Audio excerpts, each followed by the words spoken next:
Welcome to tonight's presentation of the 10th class to be inducted into the IVCC-LPO Hall of Fame. I'm Susan Monroe, IVCC's Alumni and Donor Relations Coordinator, and it gives us great pleasure to share with you these amazing stories of our alumni. Tonight's evening is being hosted by the IVCC Foundation. Our foundation was started in 1976 primarily to provide access to IVCC, and in just the past 3 years alone, we've awarded scholarships to more than 600 students. Our success is possible only through the generosity of our many loyal donors and friends. I would like to introduce to you Dr. Tracy Morris, IVCC's 11th president and IVCC alumna from the class of 1991, who will present the introductions for tonight. There you go. Good evening.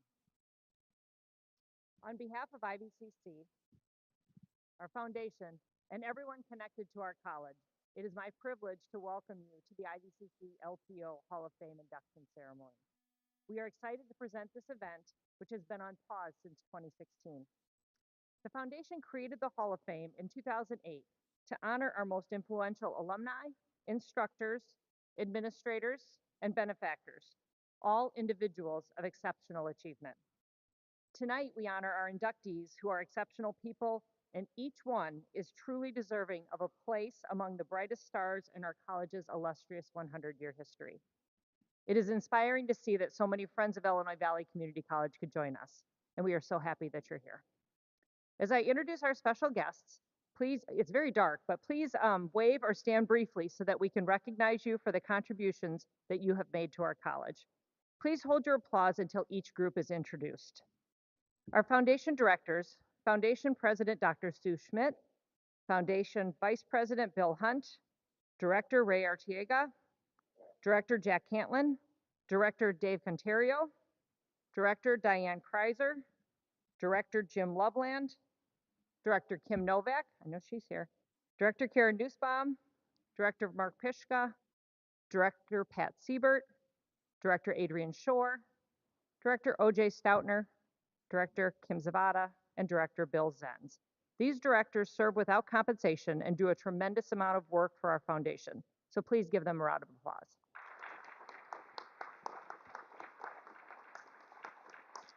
With us tonight from our Board of Trustees, our Vice Chair, Jay McCracken. I know you're here. Secretary, Angela Stevenson. Trustee, Dr. Amy Boyles. Trustee Jane Getz. Our trustees also serve without compensation and provide leadership and guidance to our college. So let's give them a round of applause. When I say that it truly takes a village to raise a college student, it is so true. To do the work that we do every day for our students and community takes the most dedicated employees, and I'm thankful for all of our faculty, staff, and administrators, past and present. So if our faculty, staff, and administrators of the college, including our retirees, could please stand so we can give you a round of applause. Jerry. Former President Jerry Corcoran, please stand so we can recognize you. Thank you. It is also my great pleasure to recognize Tom McCransky, an IVCC ambassador assisting us tonight. Ambassadors are among our most distinguished students, and these exceptional young leaders are fine examples of the type of students that your contributions to the IVCC Foundation help support. So please make sure you thank Tom on your way out. He's out in the hallway. And finally, I'd like to thank our super foundation staff for putting this event together. Tracy Beatty just celebrated her first year as our foundation director. Susan Monroe is less than 1 year as our alumni relations coordinator. And of course, everyone knows Donna Swiskuski, our superstar in the front office. Can we give them a round of applause? Where's Donna? I think Donna's out in the hallway. I've had the opportunity to meet and get to know so many of our past and current Hall of Fame members. Each one has made an impact on LPO and IVCC, whether as a faculty member shaping the lives of generations of students, as a leader here on campus or in our community, as a donor for our scholarships, or for our building projects, or as a superstar in their area of expertise. These individuals have all changed lives in one way or another, and we're just scratching the surface of their contributions. As you know, we've been celebrating 100 years of excellence in education and in community. One of the greatest parts for me has been hearing so many stories. No matter where I go, I have people share their LPO and IVCC stories. I'm so proud to be an IVCC graduate and proud to be the president of the college that has deeply changed my life. Thank you for being here to celebrate the great accomplishments of these tremendous alumni. If you would join me first in a moment of silence. Our first two nominees into the IVCC-LPO Hall of Fame class of 2024 are being inducted posthumously. John Ossola, LPO 1964, passed away July 12, 2022 at the age of 82. And Bill Uebel passed away July 27, 2023 at the age of 93. We would like to honor these two inductees with a moment of silence.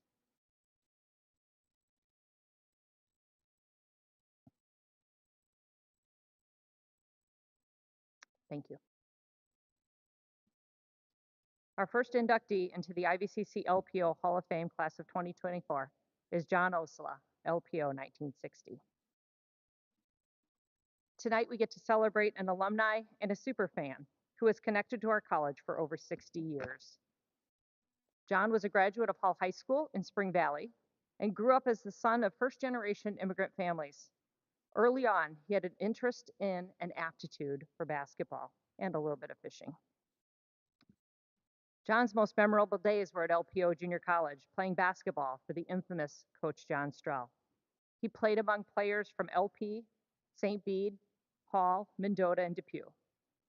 Vince Brawley captured it well when he said, John Ossola, Big O for short, was a bruising inside player who played far bigger than 6'3". During a 12-1 tear to finish the regular season, LPO was particularly merciless against conference foes, averaging over 100 points per game against the likes of Thornton, Wright, Wharton, and Elgin. What made this team so special was its unprecedented postseason accomplishments. Luckily, the Region 4 tournament was held in LP's gym that year, and the team needed every enthusiastic fan they could attract to hold off a trio of formidable foes. If you know Vince Brawley, he knows how to write a sentence.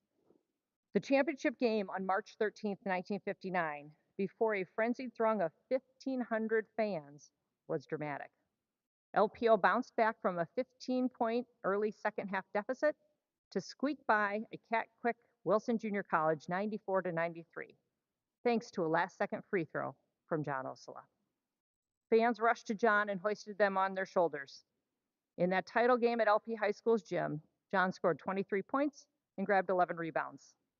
What is funny about this fact is that in 2008, I was doing a community college history project and I was reading the IVCC history book, and I came across this fact. I knew John was my mom's cousin, and I knew he was a super fan, but I never realized that he not only played basketball for us, but that he hit that legendary shot. Vince Brawley continues the story talking about the national tournament. There was no time to celebrate. The team didn't even have a full weekend to recuperate. Late Sunday night, they were off, steaming to a destination they'd only dreamed of, the Junior College National Championships in far-off Hutchinson, Kansas. LPO fell 76-70 to a much taller team from Lawton, Oklahoma, and 2 nights later against an even taller team from Marion Institute in Alabama. LPO came away with a 91-83 victory. The next evening against a talented squad from Lindsay, Texas, the Hutchinson crowd, right from the tip, made it clear that the team from LPO was no one-night sensation. They roared for them again and again, propelling LPO to several desperate comebacks against the bigger, deeper Texas team, but in the end, LPO lost 76-70. LPO finished their season that year at the NJCAA National Tournament in 11th place with a record of 19-6. For me, one of the greatest things I saw was how John and June came back to the college as alumni and superfans. IVCC celebrated John Ossola night at a basketball game in 2018. At that time, Megan Winkler, a writer for the Ivy Leader student newspaper, had this to say. As the gym filled and the crowd began to fire up for an IVCC basketball game, John Ossola, as he did every game, sits in the front row, center court. Each Eagle in the starting lineup pounded fists with the referees, shook hands with the opposing coach, and then headed over to John for a pregame fist bump and to hear his encouragement. John was known as the Eagles' #1 superfan. He was a part of that LPO team that played in the 1959 national tournament in Hutchinson, Kansas, and as a superfan, he has proven to be a loyal member of the IVCC community. Not only did he attend all home games, he was at most away games too. Even if IVCC was down 20, he would encourage players to keep their heads up and do their best. In 2011 2012, John and his fiancee June Dempsey accompanied the women's team and coach Pat Chenault to Washington, D.C. for a tournament. It was a trip of a lifetime with a lot of good memories with the coaches and the girls. As a former Marine, Ossola said that the visit to Arlington National Cemetery was his favorite part of the trip. It was an incredible feeling walking among all the others who had served and given their lives. In that article, John said that he enjoyed spending time with the teams and had an appreciation for each player. He said at the time with a chuckle, "Being around college kids makes me feel young again." COVID unfortunately halted the fist bumps and encouragement from John. Post-COVID, John's health prevented him from attending as many games as he did previously, but he was an ardent supporter up until his death in 2023. I did have the chance to sit at one more game with John in June in 2022, and he was still sitting up front.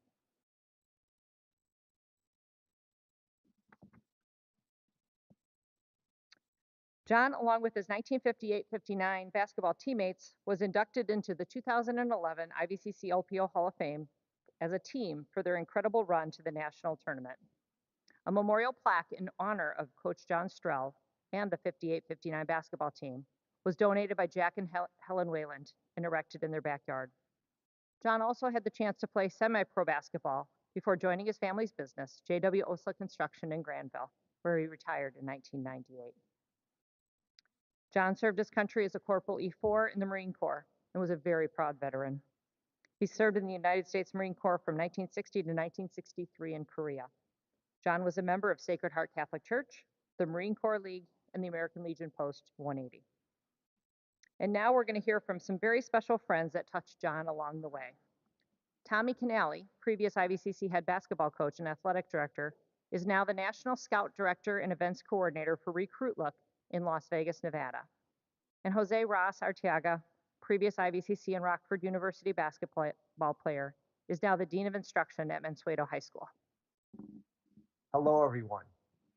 It's an honor, and I'm humbled to be asked to speak about John Ossola, someone who defies IVCC athletics and whose reach went far beyond Oglesby, Illinois. As many coaches would ask me where our superfans were on the road. Our players knew what he stood for and who he was as a former player, and they showed their respects to him after being announced in the starting lineup. Something that I only had to tell the players once and was passed on to team. Personally, John was there for me through wins and losses. But tonight, we honor someone who has been a true winner in IVCC athletics for decades. He may be gone, but he'll never be forgotten. This Hall of Fame induction humbles me, and thank you for allowing me to speak. Hey everyone, my name is Ross Arteaga, and I met John in 2012 when I was a member of the IVCC men's basketball team. Some of my favorite memories as an athlete are running across that court, getting a big hug from John, and just the words of encouragement that he meant for the basketball game, but also for life. He knew how to calm me down, but he also knew how to make you feel supported and loved. But when it came to John, it was just so much more than basketball. He really wanted the best for everybody. He really truly cared about you and supported you in whatever you wanted to do. Right before my sophomore year season began, I lost my mother unexpectedly. And during those times, John, June, Dr. Tracy Morris, and Coach Canale, and so many others really just made sure that I was okay, and supplied me with the support and love I needed. And that continued. That didn't stop after my time at IVCC. I had the opportunity to continue my academic and basketball career.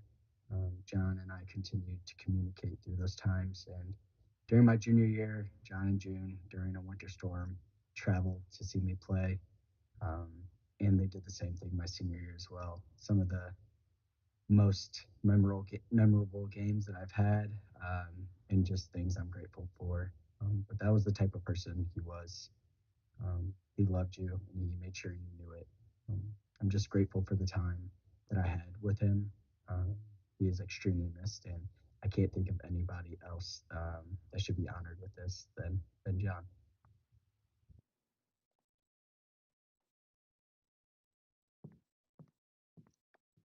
Can we have a round of applause for Tommy and Ross?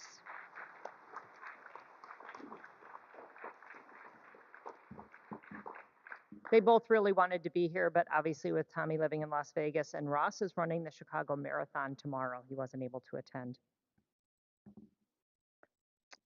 We proudly welcome John Ossola posthumously into the IVCC-LPO Hall of Fame class of 2024. Unfortunately, June and their family wasn't able to be here tonight, but I'm going to ask his cousin Nancy Burris to come up and accept the award on his behalf.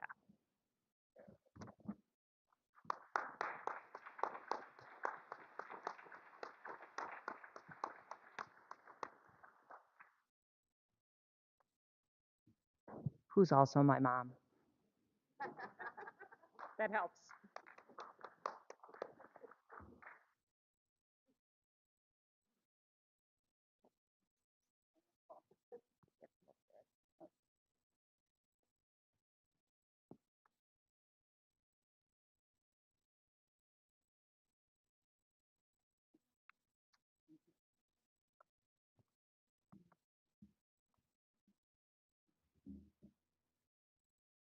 I also just wanted to point out that we saved the piece of the bench that was John's place when we replaced our bleachers, so we're going to make sure we get that to June as well.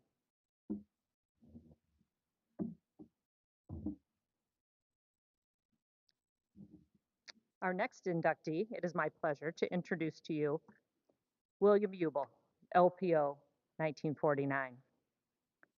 Bill was born in Peru to Rudolph and May Uebel. Bill's dad died when he was very young. Bill was very close to his mom and adored her. After his father's death, Bill lived with his mom so she could afford her apartment. He cherished memories of hunting with his dad, and in fact, Bill only had vision in one eye due to being shot with a BB gun in junior high. Bill attended LP Township High School and graduated from there in 1947. As you can see on the screen, Bill's ambition in high school was to inherit $1 million. I don't know about him, but I feel that LPO and IVCC inherited more than that. We inherited a gem when Bill decided to make it his career to teach students at the higher education level instead of inheriting $1 million. Bill started his higher education journey in the basement hallways of LaSalle Peru Oglesby Junior College, graduating in 1949. Bill played football for LPO under the direction of that infamous Coach John Strell. They finished their season with an impressive record of 7-1. Little did he know at that time that he would come back and spend another 36 years as an LPO and IVCC instructor until his retirement in 1991. Bill attended Northern Illinois University, where he received his bachelor's degree in education. He later went on to earn his master's degree, also from NIU, while married and raising 2 small children. He paid his college tuition using the GI Bill. He began his teaching career in 1956 at Belvedere High School. He then returned home to teach social sciences at LP High School and LPO Junior College. Bill truly loved his students, and when he had a senior class, LP High School homeroom, he would take them on a senior picnic out to the shelter by the river. In 1968, Bill was one of the initial group of the full-time faculty for Illinois Valley Community College and served as the chairman of the Social Sciences Department. During 1969, Social Science Department included 10 instructors with 48 day courses and 10 evening courses.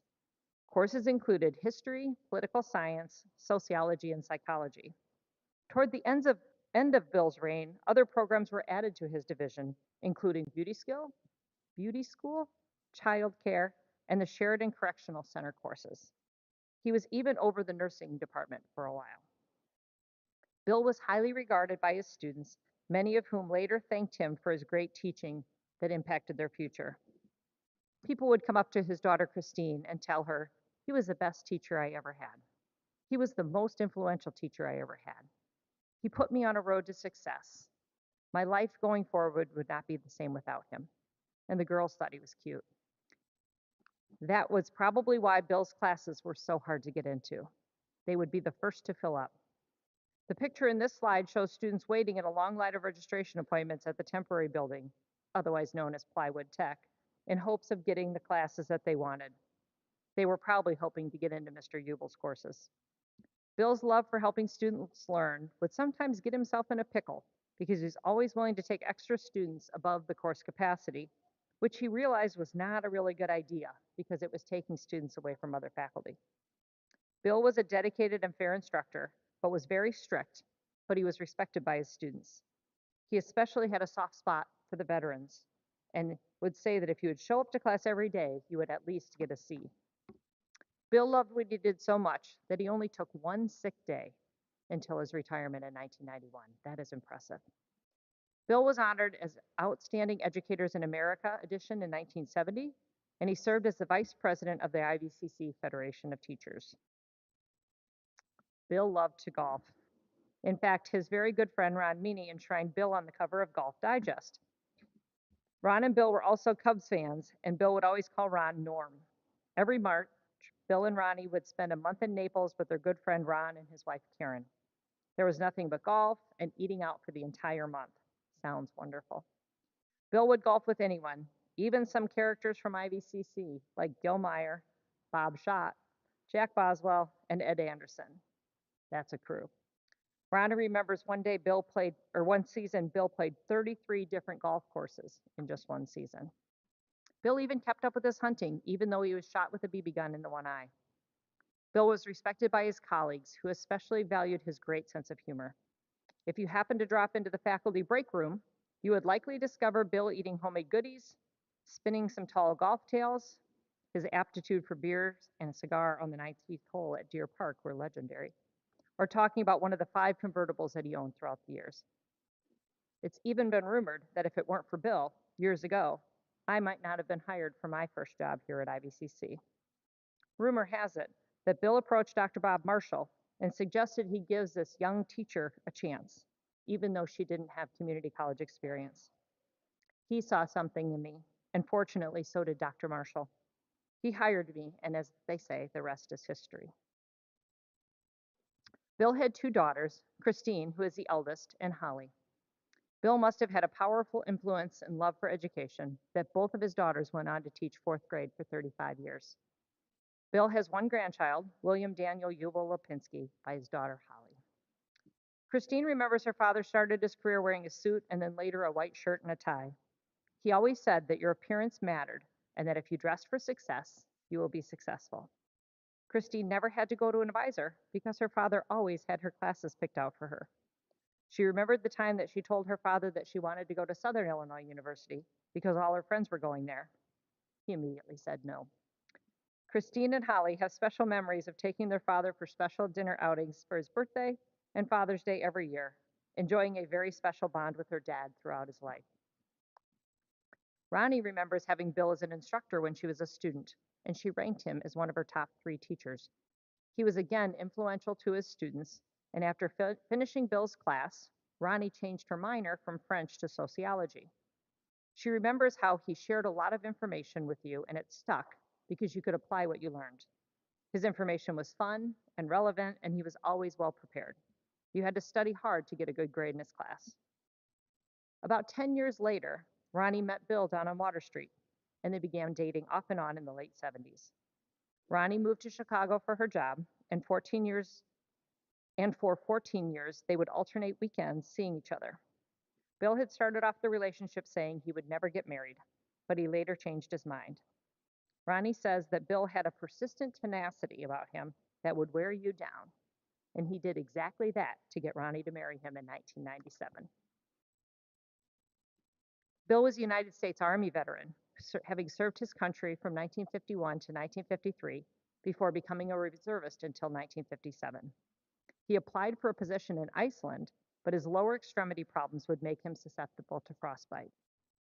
Bill was a past president, trustee, and delegate to the Northern LaSalle, Bureau, and Putnam Counties Trade and Labor Council. After Bill's passing, family and friends created the William Uebel Memorial Scholarship with a $20,000 donation to the IVCC Foundation.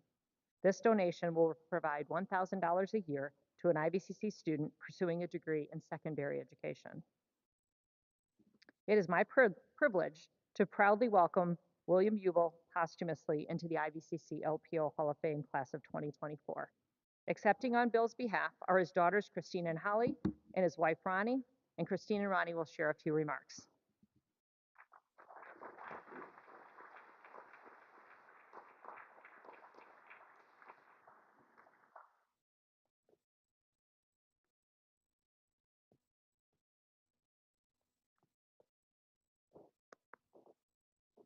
You get to hold this one so you get a second to catch your breath. How's that?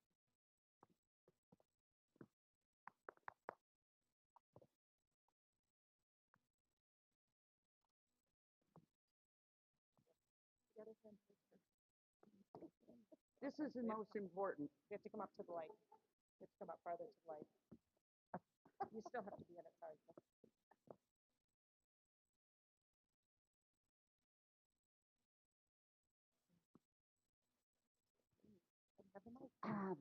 The mic. Oh, I always wanted to do this. No. Thank you. Thank you all. The only thing better would be seeing my father walk up here. This is his just award, and that would be a win-win for us. 36 years LPO, IVCC. Dad loved his job. I don't think he considered it a job. He loved his department. He loved the people who worked for him. Of course, he picked the best. He was good at what he did.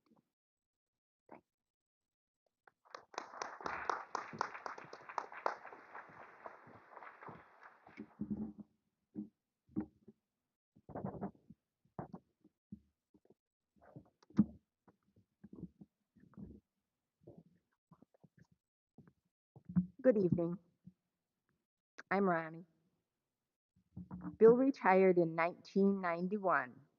However, what proved to be his last trip to IVCC was a very memorable one. In 2021, we learned that the college was holding a COVID vaccine clinic, and we decided we would come out here for our COVID shots. Well, we didn't know how long we'd have to wait in line or how far we would have to walk. So reluctantly, and I do mean reluctantly, Bill agreed to let me take him in the wheelchair. We made our way down a very, very long hallway, and I could tell that Bill was getting really nervous, really agitated. I knew why. No, it wasn't because he was afraid of needles. It wasn't because he dreaded his COVID vaccine. It was because I was driving the wheelchair. And there were some sharp turns coming up ahead, and I had been known on previous occasions to drive him right into walls and other immovable objects. Nevertheless, we arrived into the conference room safely, I might add, and he presented his little COVID card to the registrar. She looked at his name and said Uebel, and looked up at him and down at his name again. And she said, Uebel, your name sounds really familiar. How do I know you? And he responded, I used to work here. Her eyes got really big, and she said, Mr. Uebel? Oh my gosh, you're that Mr. Uebel? You retired before I got here, but you're a legend out here. And with that, she motioned to the two nurses behind her who were administering vaccines. They both came over. One of them recognized Bill instantly and said, "Oh my gosh, Mr. Uebel, you were one of my favorite teachers." And they proceeded to chit chat about something that happened in the class that she was in. The other one looked daggers at Bill and said, "I tried for 2 years to get into your class, and I never could because they were always filled." Now, throughout the years, Bill heard a lot of compliments from a lot of different students, but these were probably the most memorable for several reasons.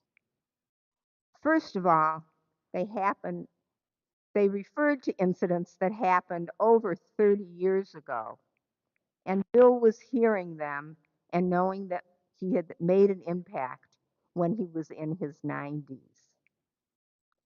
Secondly, they occurred within these walls, right here at IVCC, the place where it happened, kind of bringing the whole thing full circle.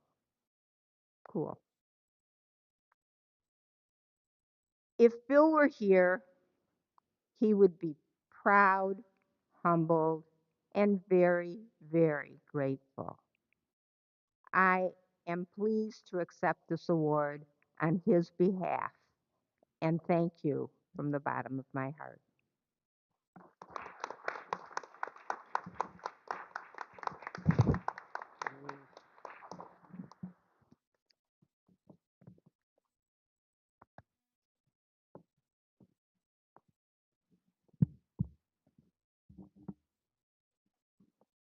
And now I would like to introduce our Executive Director of the IVCC Foundation, Tracy Beatty, who will continue the presentations of our inductees.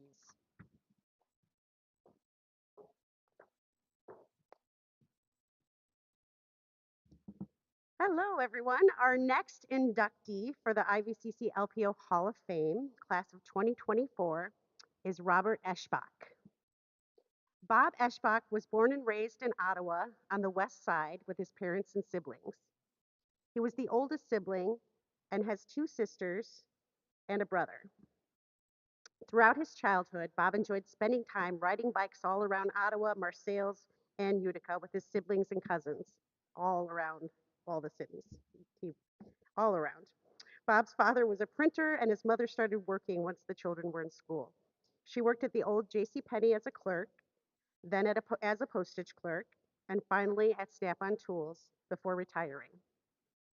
Bob attended Ottawa High School and was a member of the debate team, actually along with his co-nominee here tonight, Kim Novak. Bob attended IVCC in 1970 through 1972 and attended classes in the temporary buildings. He recalls only paying $3 to $4 a credit hour for quality education with incredible instructors and small classes. When he wasn't in class, you would often find him playing euchre with his classmates, which was very popular in those years.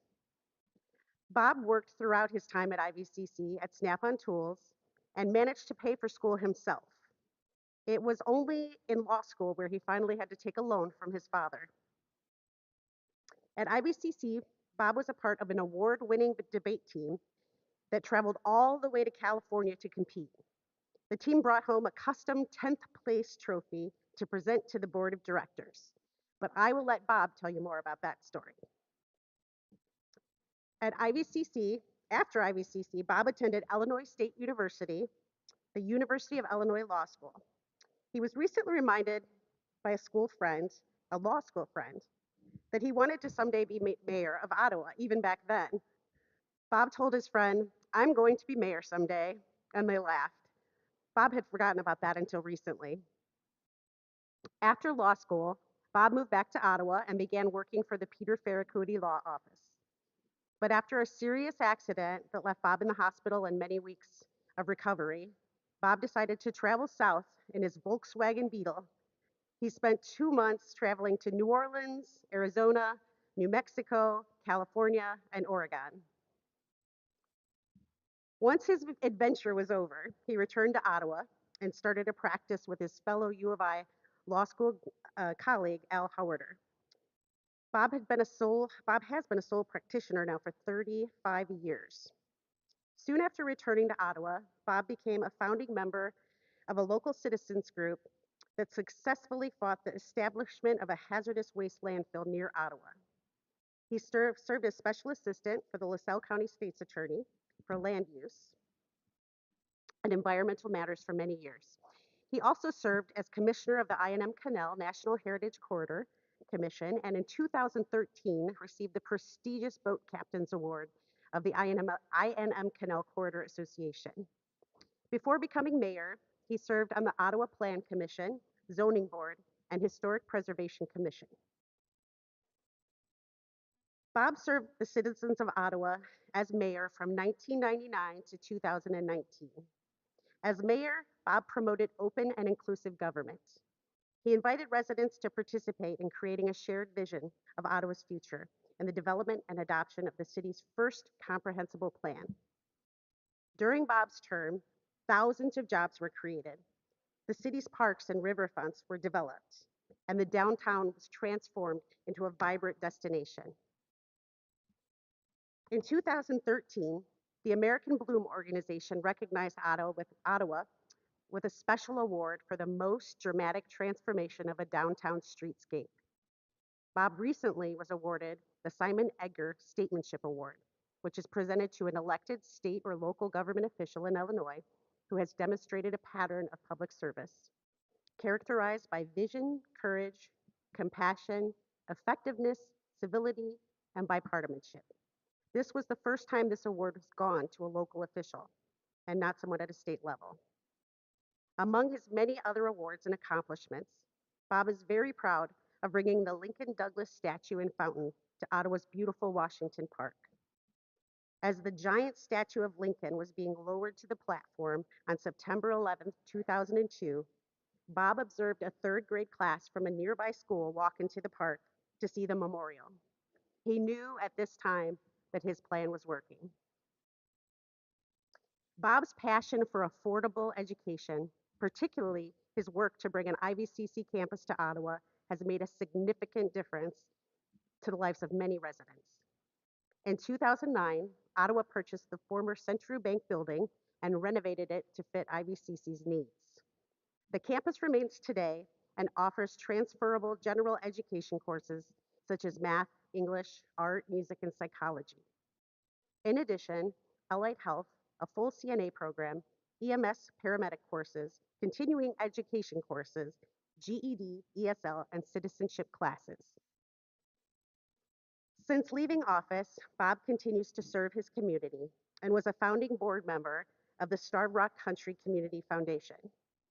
He also serves on the boards of Landmark, Illinois, the Ottawa Reddick Mansion Association, the Canal Trail Connector Organization, the Ottawa Canal Association, the Valley Immigrant Advocates, the Ottawa Historical and Scouting Heritage Museum, and the Ottawa Center for the Arts. He recently co-chaired the Resource Development Committee for the new YMCA in Ottawa, and through donations has a plaza area named after his family. He also continues to practice law. In closing, I want to thank Bob for transforming our community from a declining town into a vibrant place filled with hope, beauty, strong community ties, quality education, and thriving tourism. Thanks to his efforts, I am proud to call Ottawa my home. We are proud to induct Robert Eschbach to the IVCC-LPO Hall of Fame's class of 2024. Please join me in welcoming to the stage Robert Eschbach.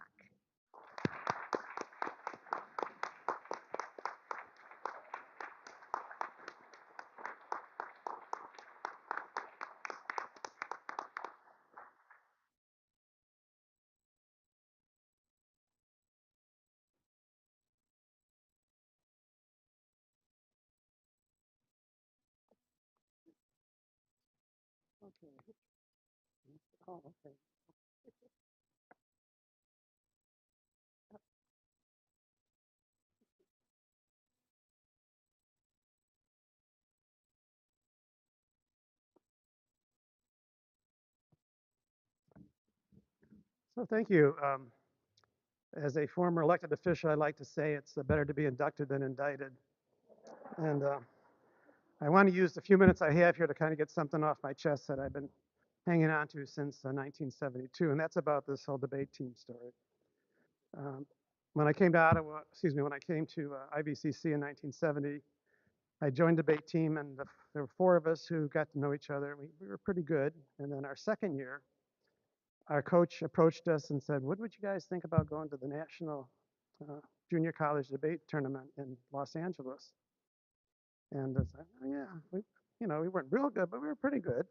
And so it was going to be a very expensive trip. So we all went to the school board meeting, the college board, and we had to plead our case because it was going to be pretty expensive to fly four debaters and a coach to Los Angeles and put us up for 5 or 6 days. And anyway, we made the case, and the school board voted unanimously to sponsor us, to pay for it. And it was kind of an amazing trip for me because I had never been outside of Illinois except for maybe Wisconsin. Never been on a jet before. And we got to O'Hare Airport, and we got on the 747, which was unlike what you have today. There was a lounge in the front of the cabin, the middle of the cabin, the back of the cabin. And this is not first class. First class was upstairs in those planes. And the lounges had round tables and swivel chairs, and people were walking around with cocktails and smoking cigarettes. It was really, really amazing. And so we got to Los Angeles, and that was a great experience. A lot of side trips to Disneyland and Tijuana, things like that. But we competed. There were about 110 colleges represented at the time, and we came in 10th, which we thought, well, out of 110, that's not too bad. We weren't expecting to be first.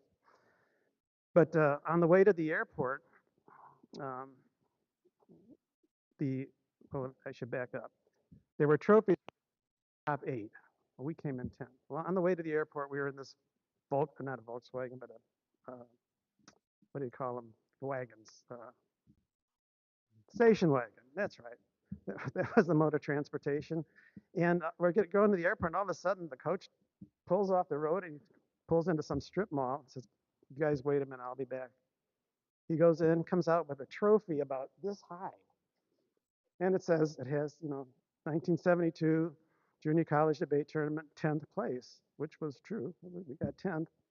But I remember we had to go back before the board when we got back. And we were going into the boardroom, and the coach said, "Let me do the talking." And I'll remember his words. He took this big trophy, put it on the table, and said, "This is the trophy we got in Los Angeles," which is perfectly true. So, but it wasn't the one that was awarded to us. I want to thank everybody for being here. I feel very, very lucky that I was able to attend IVCC. As was mentioned, I had great professors, great instructors, and it was very affordable. I came from a working family. I don't think I would have gone to college if it had to cost a lot of money. And they had just switched from $3 to $4 a semester hour when I arrived, so it was a pretty good time. And I made it through Illinois State University and U of I Law School, all state schools. And at the time, I think at law school, our tuition was about $350 a semester. So one thing I do regret, it seems like public education is a little bit too expensive nowadays. But I know IVCC is still on the low end, and I congratulate you for keeping it there. And thank you also very much.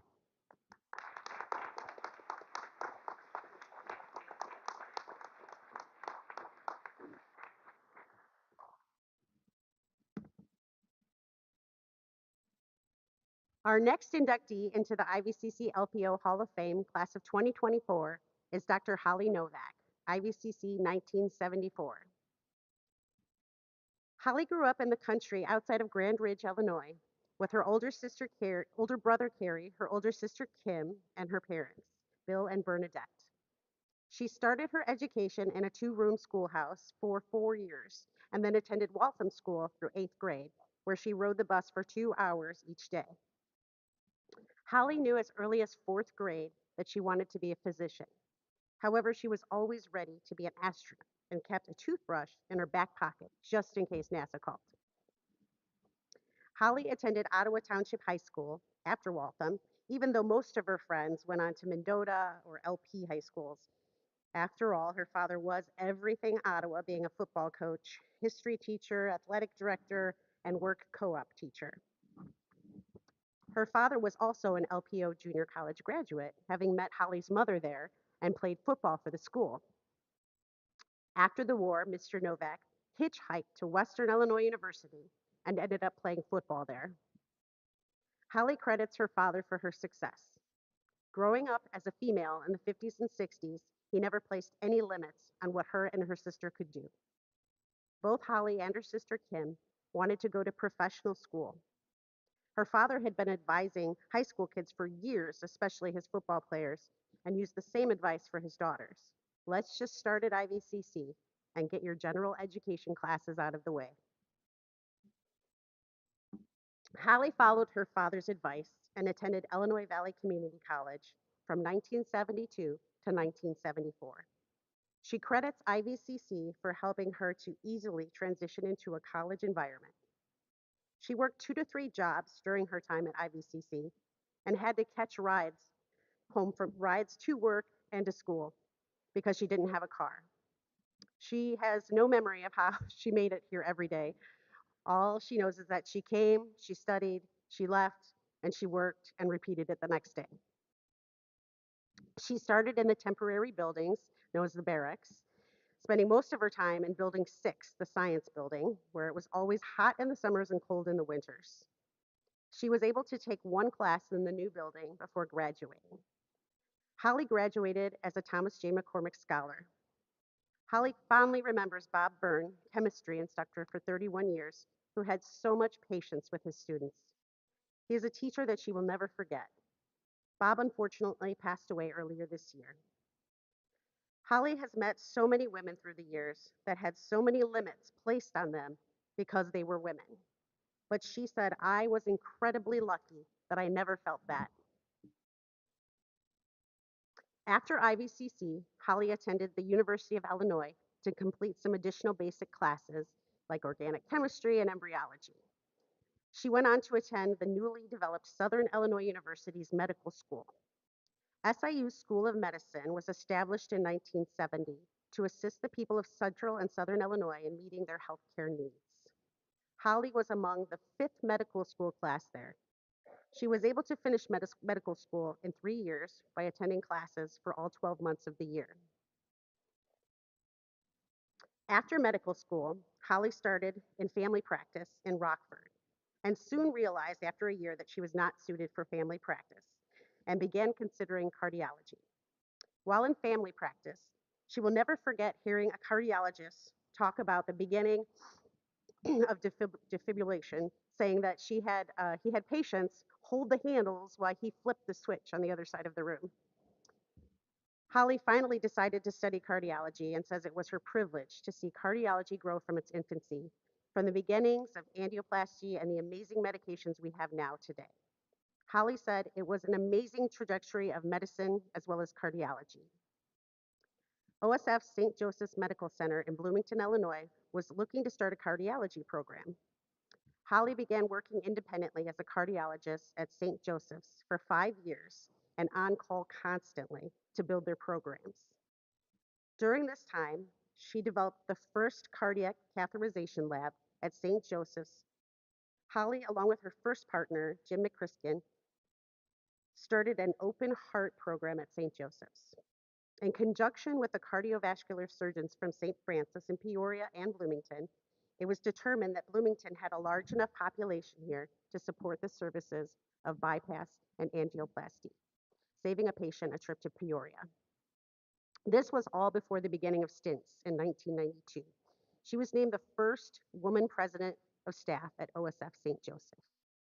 Holly has also been recognized as IVCC's 2022 Distinguished Alumnus and was recently inducted into the 2024 Ottawa Township High School Hall of Fame. At age 40, Holly adopted her daughter Anne when she was 5 days old. Within 5 years, Holly knew she needed to back off from being on call 24/7 to spend more time with her daughter Anne. This led her to leaving her invasive cardiology position in Bloomington and moving to Springfield, Illinois, to take a position with HSHS Medical Group. She saw patients at area clinics. Her daughter Anne excelled at swimming and softball. But by the age of 12 and a half, Anne started showing signs of mental illness and had serious mental health issues. While Anne was growing up, Holly was involved in creating a parents advocacy group of mothers and fathers who also had kids with all sorts of problems and profound learning disabilities. The parent group was eventually able to convince the school district to hire a person to help parents through the IEP process.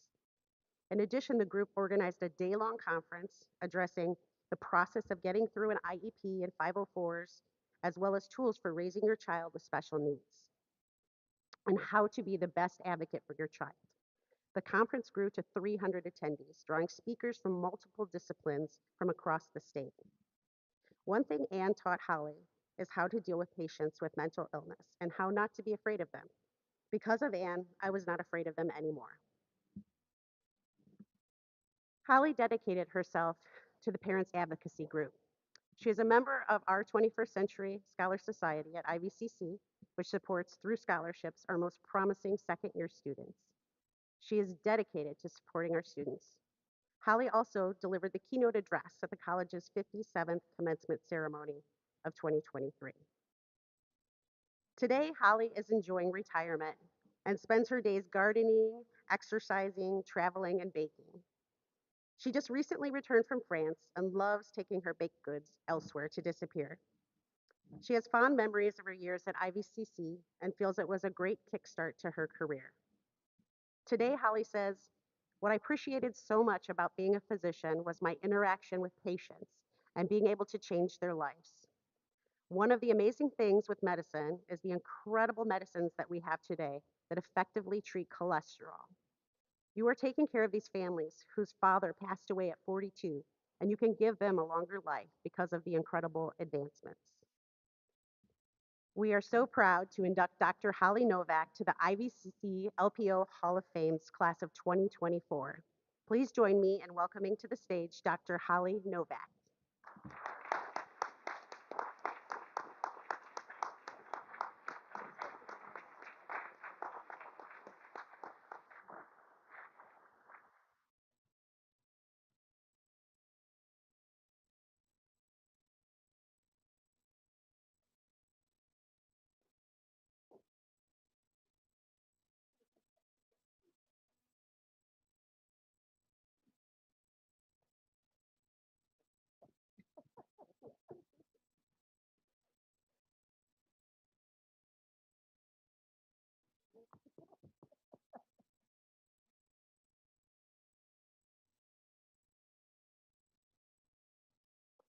Well, thank you, everybody. It's certainly interesting to be retired and hear kind of a summary of your life. It's kind of overwhelming sometimes. But I'd really like to thank the Alumni Association and the foundation. This is just really an incredible honor. Everybody's been talking about the IVCC teams, and in 1938, 1939, when my dad was here, he did play football, and somebody had sent copies of the newspaper reports from that time, and the family will appreciate this. His nickname was Wee Willie Novak. So that's my story about IVCC football. Obviously, my parents were very proud supporters, and there was really no question about us coming to IVCC. Kim and I both were in the temporary buildings, and as we were very dedicated to moving on in our careers, we worked really hard.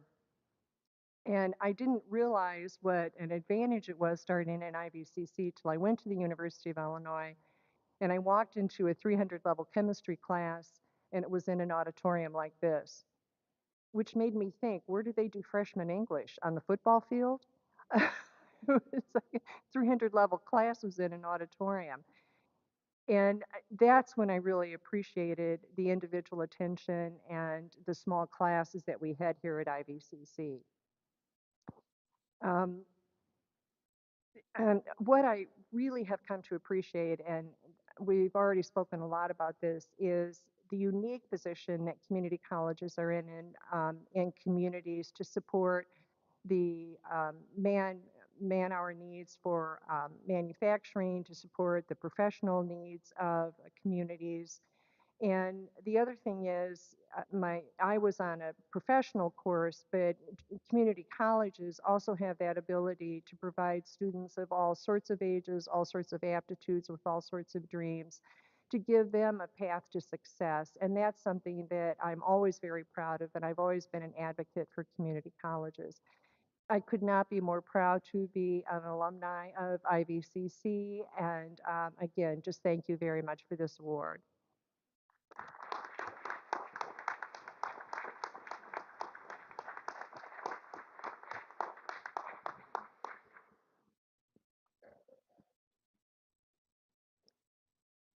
Our next inductee into the IVCC-LPO Hall of Fame of 2024 is Dr. Kim Novak, IVCC 1972. From the beginning, Kim knew she loved caring for animals, and it did not hurt that she was able to be around them on her grandfather's farm. In an article Kim wrote, "I've always been interested in science. As a toddler, I used to cause havoc in the house by cutting open my dolls to see what was inside." It all started when she told her father that she wanted to care for animals. Her father, Bill, was on the school board and at the time very good friends with Dr. Clifford Loomis, the veterinary doctor in Ottawa. At 17, Kim started working as a kennel kid and receptionist for Dr. Loomis. He was in cahoots with Kim's dad, promising to give her the smelliest jobs he could find. Basically, they meant cleaning the kennels. Her father thought if he sent her over there, that she would get out of it in a hurry. She would change her mind. Little did he know that this would turn out to be her life's work. Kim, as well as her parents, through IVCC, was an excellent place to start since she did not have any experience with college yet. It was practical, and she could continue to work with Dr. Loomis and gain the necessary skills and experiences in veterinary medicine. Kim remembers Jim Stevenson, an IVCC counselor, encouraging her to apply for veterinary school. She reminisced about how she had wonderful biology teachers at Ottawa Township High School and Lou Borio at IVCC.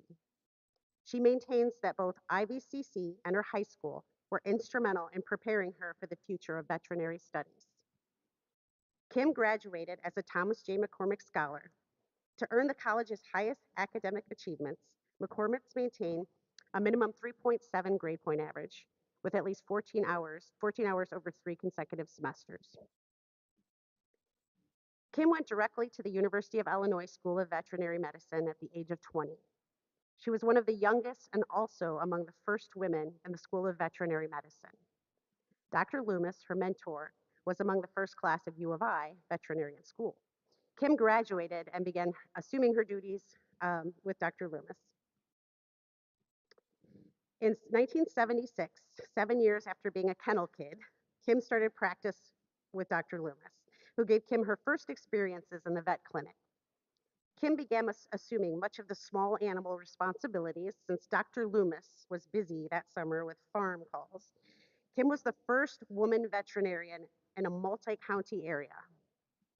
Kim jokes about making the centerfold of DVM Veterinary Medicine magazine. It showcased her as a female vet. Dr. Loomis ran the Loomis Veterinary Clinic for 38 years before retiring in 1990. This was when Kim took on the practice and has been serving our precious animals ever since as the Rinker Novak Veterinary Clinic. The Novaks are a proud 3-generation family who have had their lives greatly impacted by LPO and IVCC. Back in the early days of LPO, Bill Novak and Bernadette Duffy met during their studies and fell in love. They were named Homecoming King and Queen in 1940. Bernadette was also the Homecoming Queen the prior year and was the treasurer of the Women's League on campus.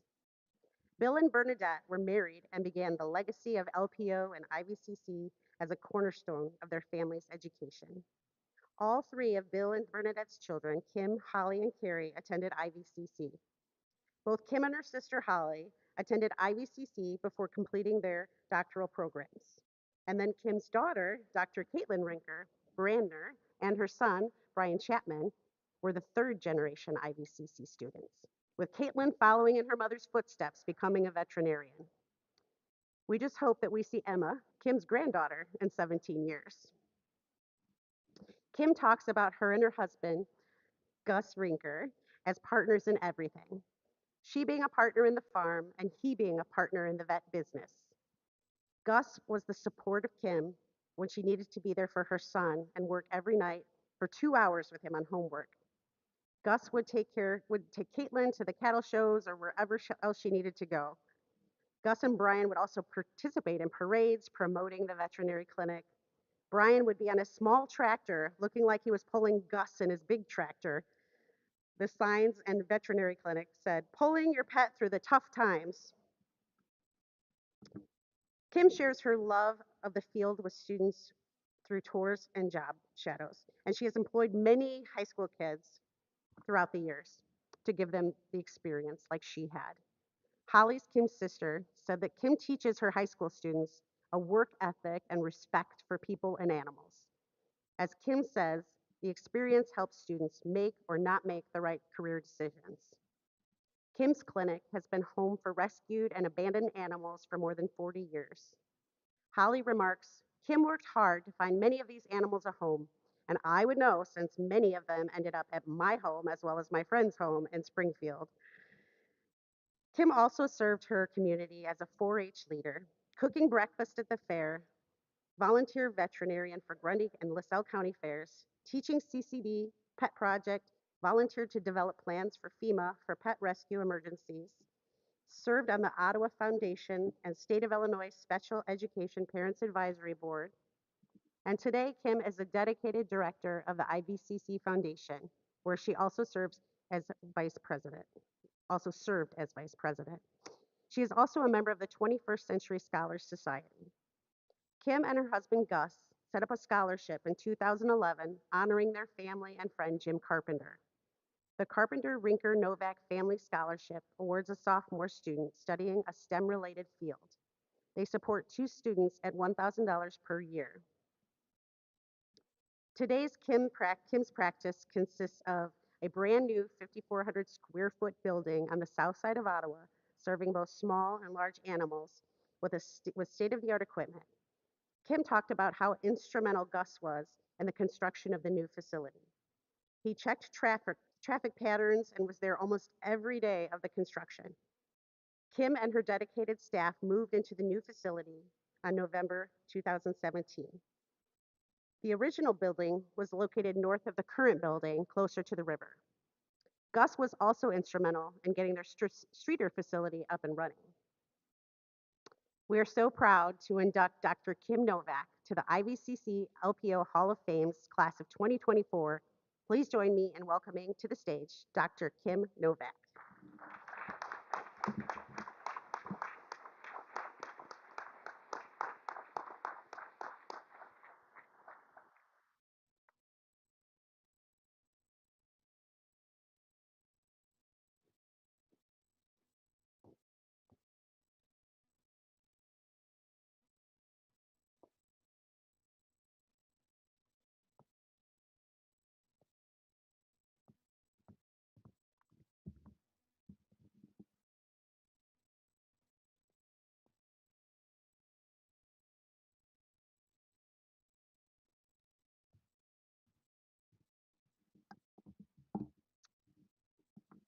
I'm not going to read this whole notebook, I promise. Thank you to the IVCC Selection Board for choosing me and to the folks that put this event on. And congrats to my fellow inductees, especially delighted to share this honor with my sister Holly and my high school debate team member Bob Eschbach. I am humbly gobsmacked, which is a lovely Irish word meaning happily amazed and disbelieving. You know, I'm really here because I'm a multiple lottery winner. I first won the lottery by being born in this country at the time I was born, with its abundance of resources and all the advantages of its incredible educational system, of which IVCC became such an important part to me. This initial huge win included parents that loved me and my fabulous siblings fiercely and wisely, and grandparents that thought we hung the moon. They taught us that the superpowers that we should aspire to were hard work and persistence, and how right they were. I won the lottery again by choosing my profession.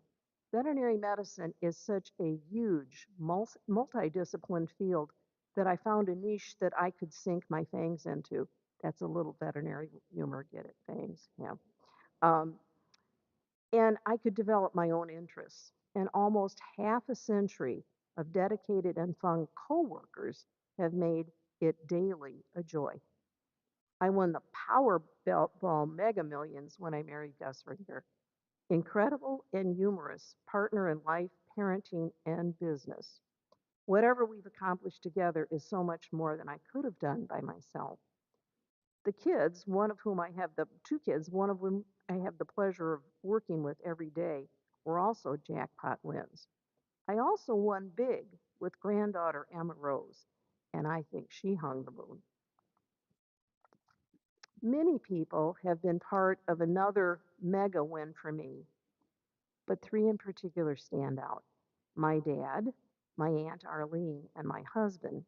They have showed me in countless daily acts over the years that professional success really should take a back seat to the more important work of being a decent and caring human being.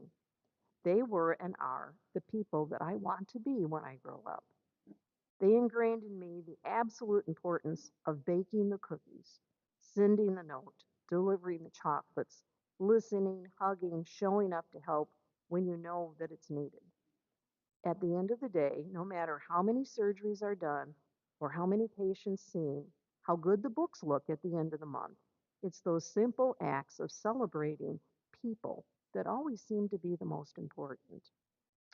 As we commemorate IVCC's 100 years of academic excellence, may we also honor that legacy by trying every day to live truly meaningful lives. Thank you so much.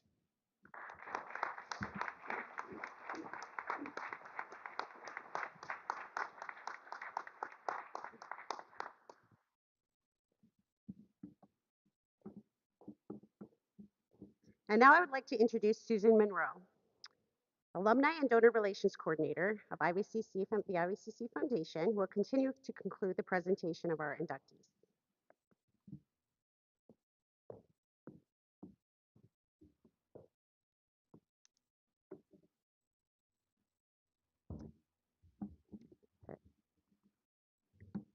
Our next inductee into the IVCC-LPO Hall of Fame class of 2024 is Ray Delesio, IVCC 1974. Ray was born in Atlanta, Georgia, and had moved around a lot as a child. He started high school in Long Island, New York, but settled down his sophomore year at Eisenhower High School in Decatur, Illinois. He calls Decatur his home because that is where he did most of his growing up. Illinois holds special memories for Ray. His first offer of an athletic scholarship was to Illinois State University, but he was not where he needed to be grade-wise. So ISU suggested that he go down the road to IVCC and tried to get his grades up. Little did he know the impact IVCC would have on him. Ray made his way to the Illinois Valley and met with Coach Vince McMahon, 2016 IVCC-LPO Hall of Fame inductee. Luckily, Coach had a spot for a place kicker, but he told Ray it was no guarantee that he would make the team or even start as a place kicker. But Ray saw this as an opportunity. Coach McMahon and Coach Chuck Goodwin were very influential people in Ray's life. As Ray says, Coach was old school, and at first I told my dad I wanted to come home, but Coach had a genuine love for his players.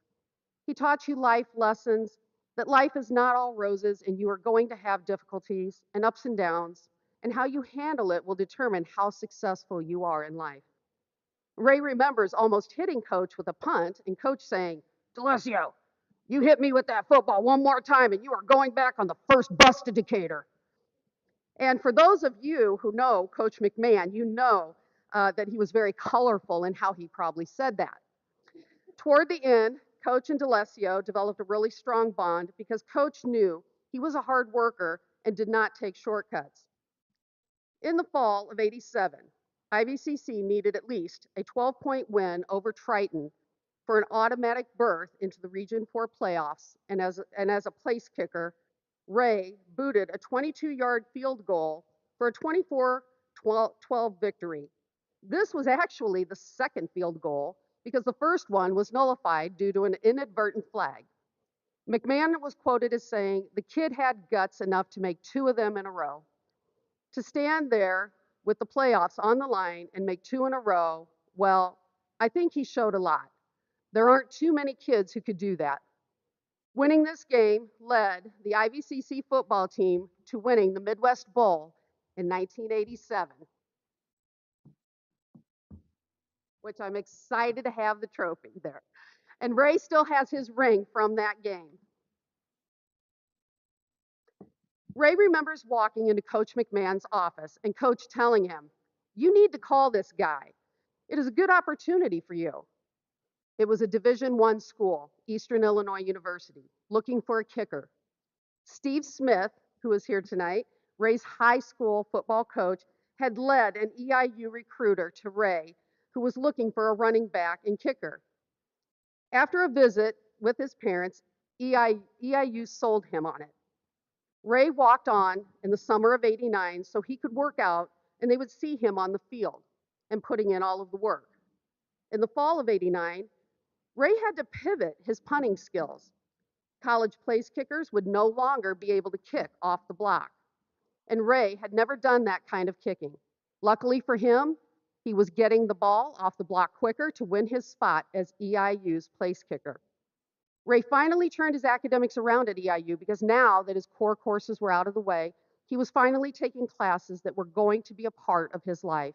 He ended up with a 3.4 GPA. Ray started his academics in sports medicine and athletic training, but that soon proved to be unmanageable with the required hours of clinical experience and trying to balance that with studies and football. So Ray changed his major to broadcasting. Ray talks about being inspired by Lanny Slevin, 2010 IVCC-LPO Hall of Fame inductee, even though during his IVCC times he was not even interested in broadcasting. He remembers Lanny and how he was so outgoing and even coming to EIU to do a couple of interviews with Ray. EIU's student broadcasting would come out to their EIU football practices. At Christmas break, he would get to go experience an actual newscast in Indianapolis, and he was hooked. Ray's college news director got him connected to the news director in Terre Haute, where his career began as a sports anchor at WTWO-TV, and it spiraled from there.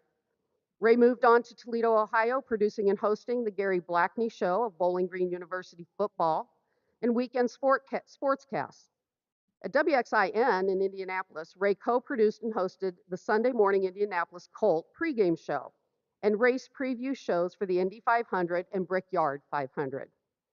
He was sideline reporter for Fox Network NFL and produced the night sportscast. He is seen here interviewing the young Peyton Manning the day before the Colts drafted him. In 2001, Ray landed his sports anchor correspondent job at CNN Sports, CNN Headline News in Atlanta, Georgia. The headlines say it all. It's up and it's good. Now Delesio gets his kicks with CNN.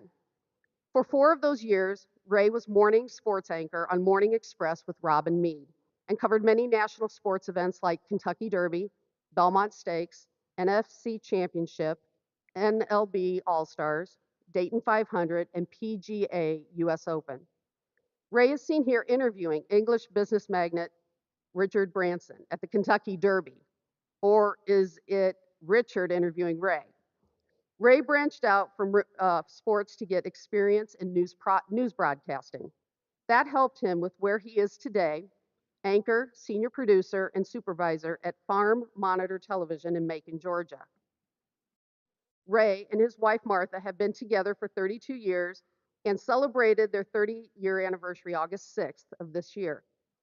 Ray and Martha have 2 children, Danielle and Nick. Danielle is now 24. She was a former college track athlete and is currently studying to be a sports dietitian and will get her master's this December. Nick is 15 and wants to be a future broadcaster just like his dad. Ray is very encouraging to his son, who is highly functioning autistic. Nick plays on the Sunshine League baseball, and now that he is 15, his summer camp is trying to get him involved in Special Olympics. Ray mentors to him that you don't use autism as an excuse and don't let anybody tell you that you cannot do something. Ray uses his past experiences to communicate to Nick how important it is to get good grades. Ray is heavily involved in the autism community because of his son, Nick. He has spent time learning everything he can about autism.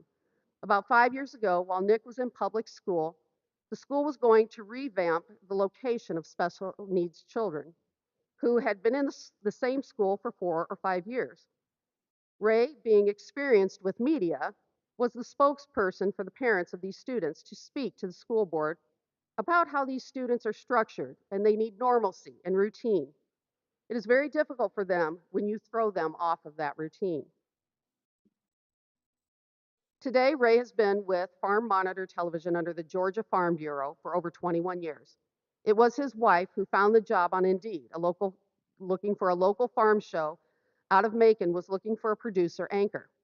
Ray told his wife, "Honey, I don't know anything about agriculture or farming."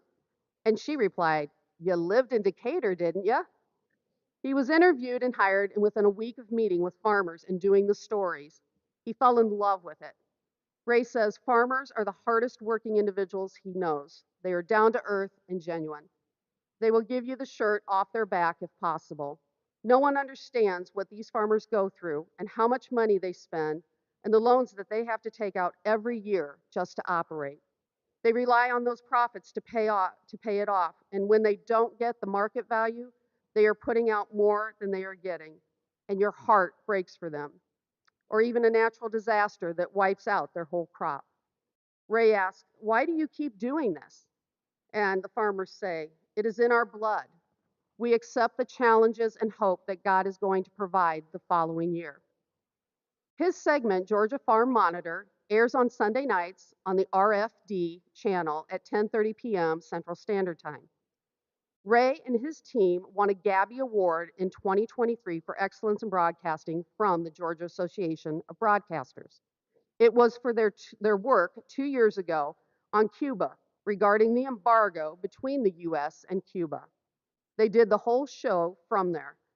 Georgia exports a lot of poultry to Cuba, but we can't import from Cuba because of the embargo. Ray appreciates the creative freedom he has and tells people the only way I am leaving the Farm Bureau is in handcuffs and the police dragging me out of here. Ray is not much for accolades, and he says the reward for me most of the time is the product you see on the tube each and every week. We are proud to induct Ray Delesio to the IVCC-LPO Hall of Fame's class of 2024. Please join me in welcoming to the stage Ray Delesio.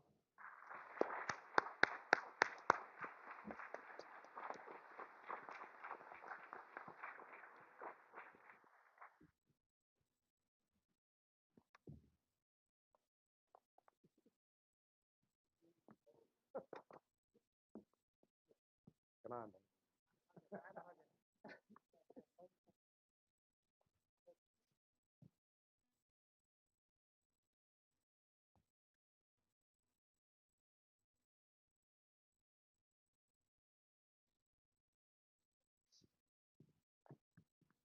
Right off the bat, 2 things. Number one, I'm turning over my man card right now because, as Susan will attest, it's been a very, very emotional day for me. She saw me earlier pretty much in the locker room, curled up in a fetal position when I saw that trophy and touched it for the first time in 36 years.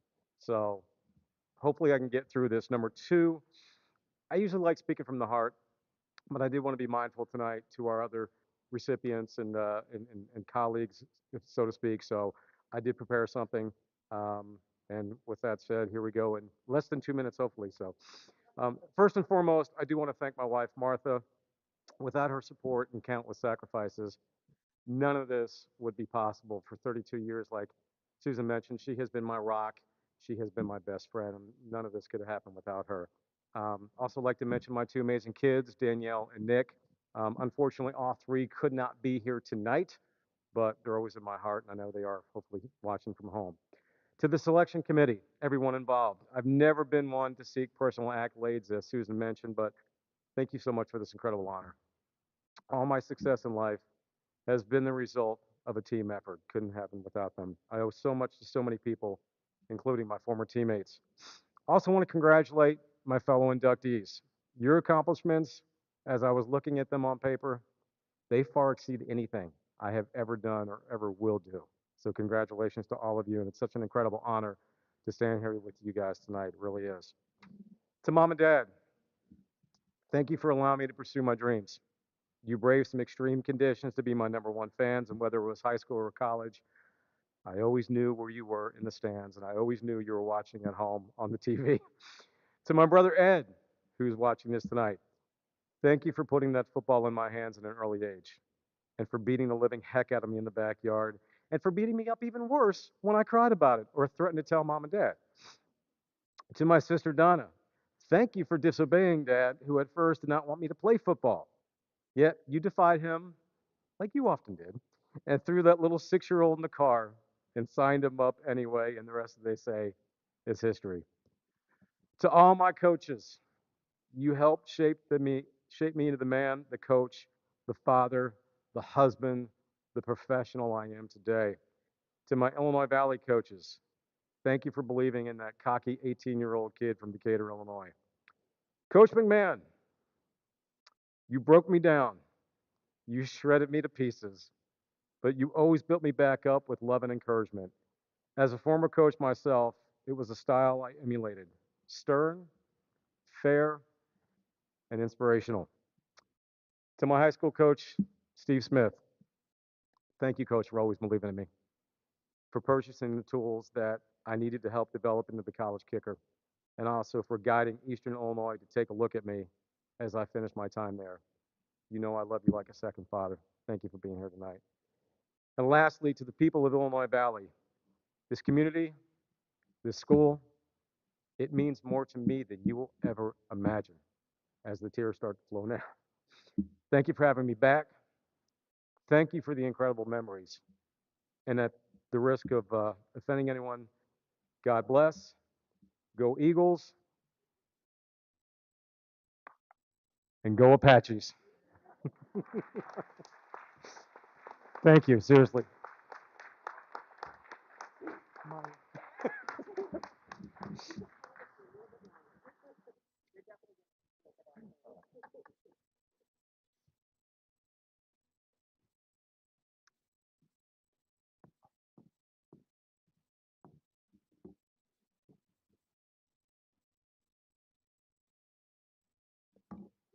Our next inductee into the IVCC-LPO Hall of Fame class of 2024 is Kim Howard Johnson, IVCC 1975.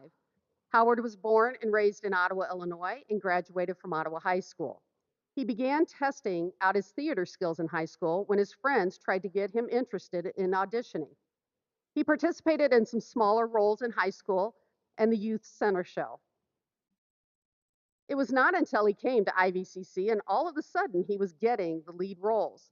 It exploded and made him want to do more. My biggest interest was always comedy, whether it was performing or writing it. Howard starred in plays such as Dracula Baby, Cactus Flower, and was involved in the Readers Theater program. Howard reflected on those who made a difference in his life at IVCC. He loved Ray Brawley. Howard said, "He opened up my eyes to a new kind of literary type world.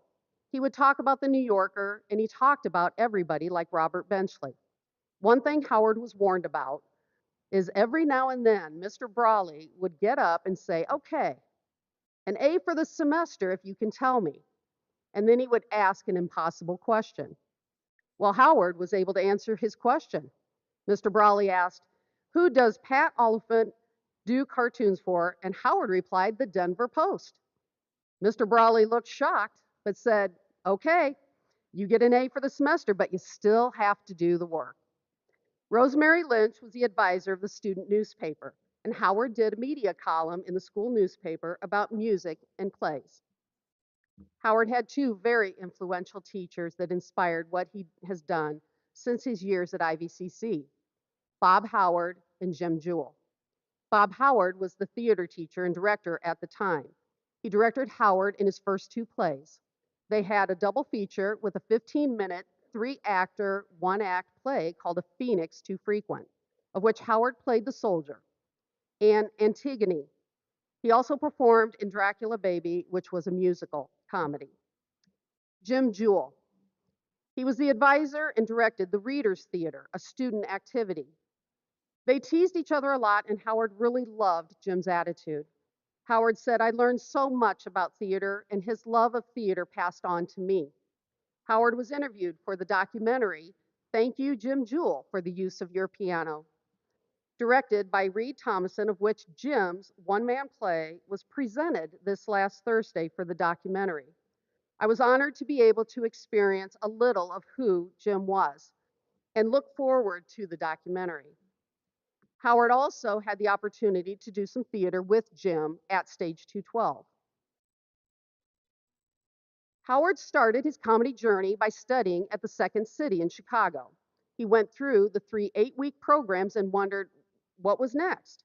His improv teacher said, "You need to study with Del Close," who, along with Sharnay Halpern, had just started up an improv theater and training center called Improv Olympic, now known as IO Chicago.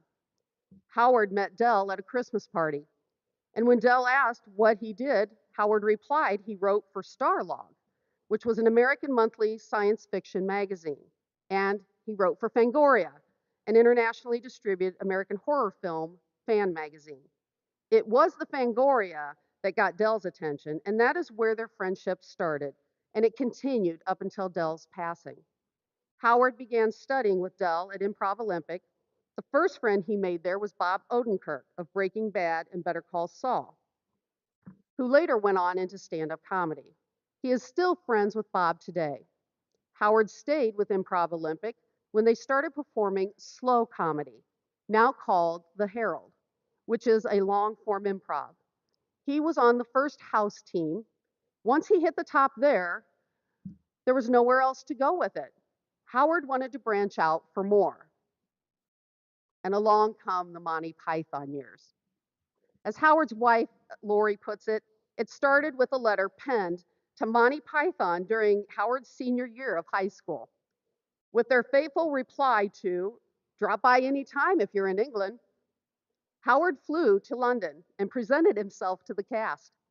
They adopted him as one of their own, leading to decades of relationships, work, and an immersive knowledge of their particular brand of comedy. As John Cleese likes to tell the story, he was on the set of The Life of Brian in Tunisia, and he looked over and saw this tall, geeky American guy saying, "Hi, guys, can I be in your movie?" Howard started working on the set for the next 2 months and appeared in the stoning scene. Life of Brian has become iconic, especially in England. It is always at the top of the list of one of the funniest movies in Britain. He also appeared as the pantomime goose in the Monty Python Live at the Hollywood Bowl in 1980 that sold out every show and later turned into a film. Howard has worked closely with John Cleese throughout the years and is currently assisting John with several writing projects, editing, and contributing jokes. Howard is the author of 8 books. Many of his books were written about Monty Python. He wrote his first Monty Python book in 1988 called The First 200 Years of Monty Python, and to his surprise, it became a bestseller. There were no other books on Monty Python at the time. He had done some extensive interviews with Graham Chapman of Monty Python, who passed away in 1989, right before the book was released. Other Monty Python books he wrote included Life Before and After Monty Python, The Solo Flights of the Flying Circus, Monty Python's Tunisian Holiday, My Life with Brian, a memoir, Monty Python from the Inside Out. And now for something completely trivial, the Monty Python Trivia and Quiz Book, and the first 280 years of Monty Python. Howard went on to write a book with Del Close and Sharna Halpern in 1994 called Truth and Comedy. This was one of the first improv how-to manuals written. Interviewed for the book were friends like Chris Farley and George Wendt. It has been in print since, and it is the manual of long-form improvisation. Howard never gave it a second thought about the book at the time, but it turned out to be pretty important.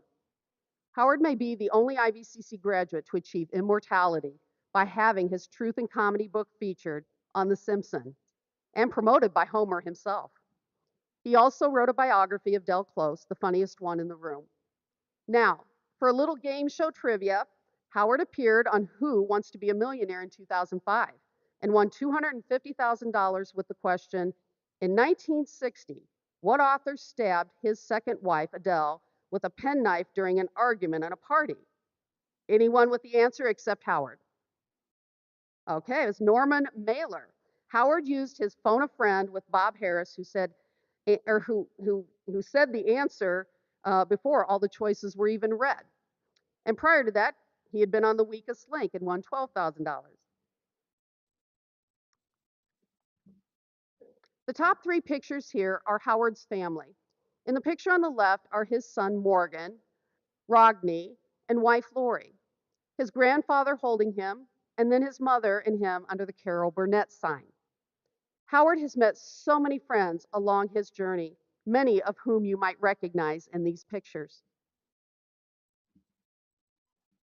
As co-founder of Willie World Community Productions, along with actor and friend Walt Willie, Howard produced and starred in a number of local theater productions, including The Odd Couple, Arsenic and Old Lace, Harvey, Death Trap, and Plaza Suite, as well as serving as local producer for These Shining Lives, the story of the Radium Girls. These were presented to the regional audiences of Starved Rock Country and the surrounding areas.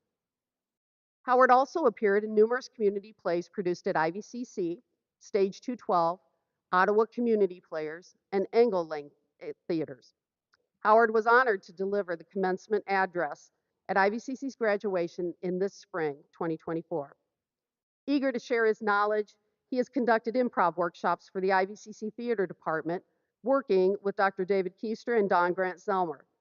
He gave our students a 2-month workshop, and Howard said it was a great experience, and the students were very enthusiastic.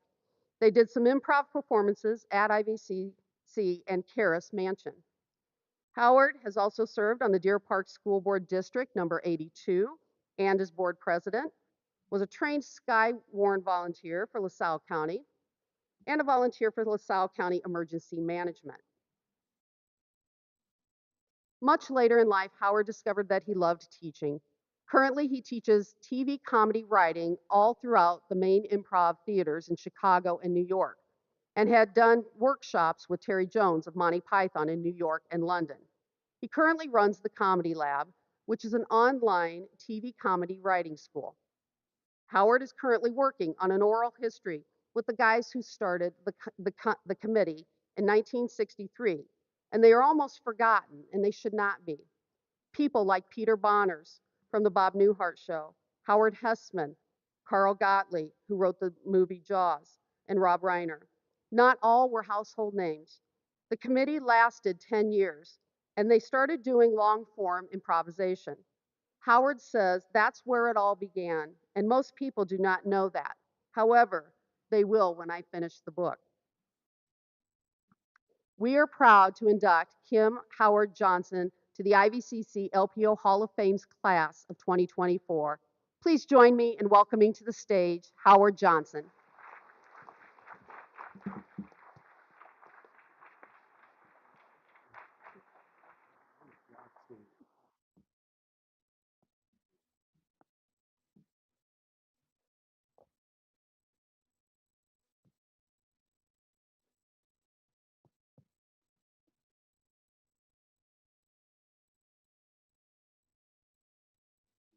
Thank you. Okay. Wow. when I die, Sue has got the job of recapping my life. So don't plan anything in a few years, Sue. That was great. I'm a little disappointed, though. You neglected to mention one of our actors in the Willie World plays, Bob Eschbach, one of the highlights of his career. But anyway, I'm not very good at being serious, obviously. If I were, though, I wouldn't be receiving this honor. First and foremost, I would like to thank my beautiful wife, Lori, for giving me a life where I can say, John Cleese wants me to come out to LA and work with him next month. She's always happy to comply. Really happy. Really, really happy. I would also like to thank the IVCC Foundation for recognizing the significance of humor, the importance of medicine, education, sports, and even some politicians may be more obvious, but the role that laughter plays in our lives is too often overlooked. Sometimes it's ignored, sometimes it's completely disregarded. Comedians have always known the value of humor. It pushes boundaries that can lead to important discussions. It punches up at those in power. It is sometimes the only weapon the poor and disenfranchised can use to express their frustrations. It teaches us to laugh at ourselves. All this talk about the power of laughter brings to mind the words of British humorist Peter Cook. He made the reference to those wonderful Berlin cabarets in the 1930s, which did so much to stop the rise of Hitler and prevent the outbreak of the Second World War. Okay, so comedy has its limits. But it certainly makes it easier for us to cope from day to day. Comedy is always critical, never respectful. Comedy is never the man in his tuxedo and top hat walking into the opera. Comedy is the grubby little tramp throwing a snowball and knocking off the top hat. And as John Cleese taught me, the wonderful thing about laughter is that it just destroys any system of dividing people. If I can get you to laugh with me, you like me better, which makes you more open to my ideas. I'm nearly out of time, so would you like me to conclude with more about my philosophy of comedy, or would you rather hear a joke? Okay, so then in that case, in conclusion, and to get you to like me better, I thought I'd tell you one of my favorite John Cleese jokes. A Polish pilot was shot down over Germany during the Second World War and taken to a POW camp. The German doctor told him, "You've been very badly injured. We need to amputate your leg to save your life." The pilot agreed, but made a request. "During one of your bombing raids, would you please have one of your flyers drop my leg into Poland, so at least part of me will be in my homeland?" The doctor said, "If the commandant agrees, then we will be happy to do it." Time passed, but the pilot did not get better. The doctor said, "Your arm is infected, and we must amputate it to save your life." The pilot agreed, but again requested that his arm be thrown on to Polish territory. The doctor said, "If the commandant agrees, we shall do so." Sometime later, the pilot was still suffering. The doctor said, "Unfortunately, your other arm is not improving and it must be amputated." The pilot agreed with the same request to drop his other arm into Poland. A few minutes later, the doctor returned and said, "I'm afraid we have a problem. We cannot drop any more of your body parts into Poland." The pilot said, "I don't understand. It's never been a problem in the past." The doctor said, "The commandant would not allow it. He thinks you're trying to escape."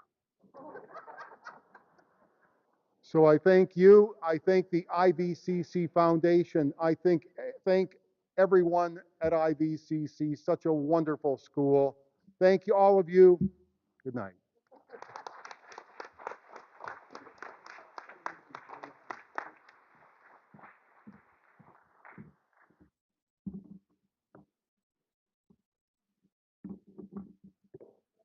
Our next inductee into the IVCC-LPO Hall of Fame class of 2024 is Jason Kotecki, IVCC 1996. Jason is the youngest inductee into the Hall of Fame since it began in 2008. Jason's superpower is expressing himself through his artistic abilities that started when he was young. From Jason's website, he conveys the one event from his childhood that had the greatest impact on what he does today. He said, "It was when my third grade teacher, Mrs. Smith, asked me to draw Santa Claus for the school newsletter. Her saying that I could draw him better than she could blew me away, and it instilled in me the confidence to pursue art. That was the beginning of making the impossible possible." Both of Jason's parents, Walter and Linda, had attended IVCC, and they strongly encouraged their children to do the same. They convinced Jason to get his general education courses out of the way and enjoy smaller class sizes. For Jason, it helped him ease into the college experience on a smaller campus. Without a full ride college scholarship to a four-year university, it just made sense. He remembers it being a great transition for him while he navigated the freedom that came with college. It allowed him to grow up a bit, get a little taste of that freedom with the security of being home and saving tons of money. Kim and Jason met at IVCC, and he was trying to win her over by drawing little pictures of them as cartoon characters. And it was a risky move for him. He remembers that he tried this tactic in high school as well, but it always ended up with the girl labeling him as a brother to her, which was not Jason's ultimate goal. So it was against his better judgment that he tried this with Kim. But Kim was different. She was different than all of the others and had a childlike spirit within. His drawings of them as little kids ended up on homemade gifts for her that celebrated every moment, not just the normal milestone anniversaries. Kim was Jason's hope in the darkness. Jason was influenced by former art faculty members Dana Collins and David Bergseeker and loved both of them. Most of his classes were with Mr. Bergseeker, and he fondly remembers his favorite class with Mr. Bergseeker was photography, back in the day of developing your own film. He learned a lot from Mr. Bergseeker on design principle. Even though Jason had a natural ability, he learned the why and what the principles were.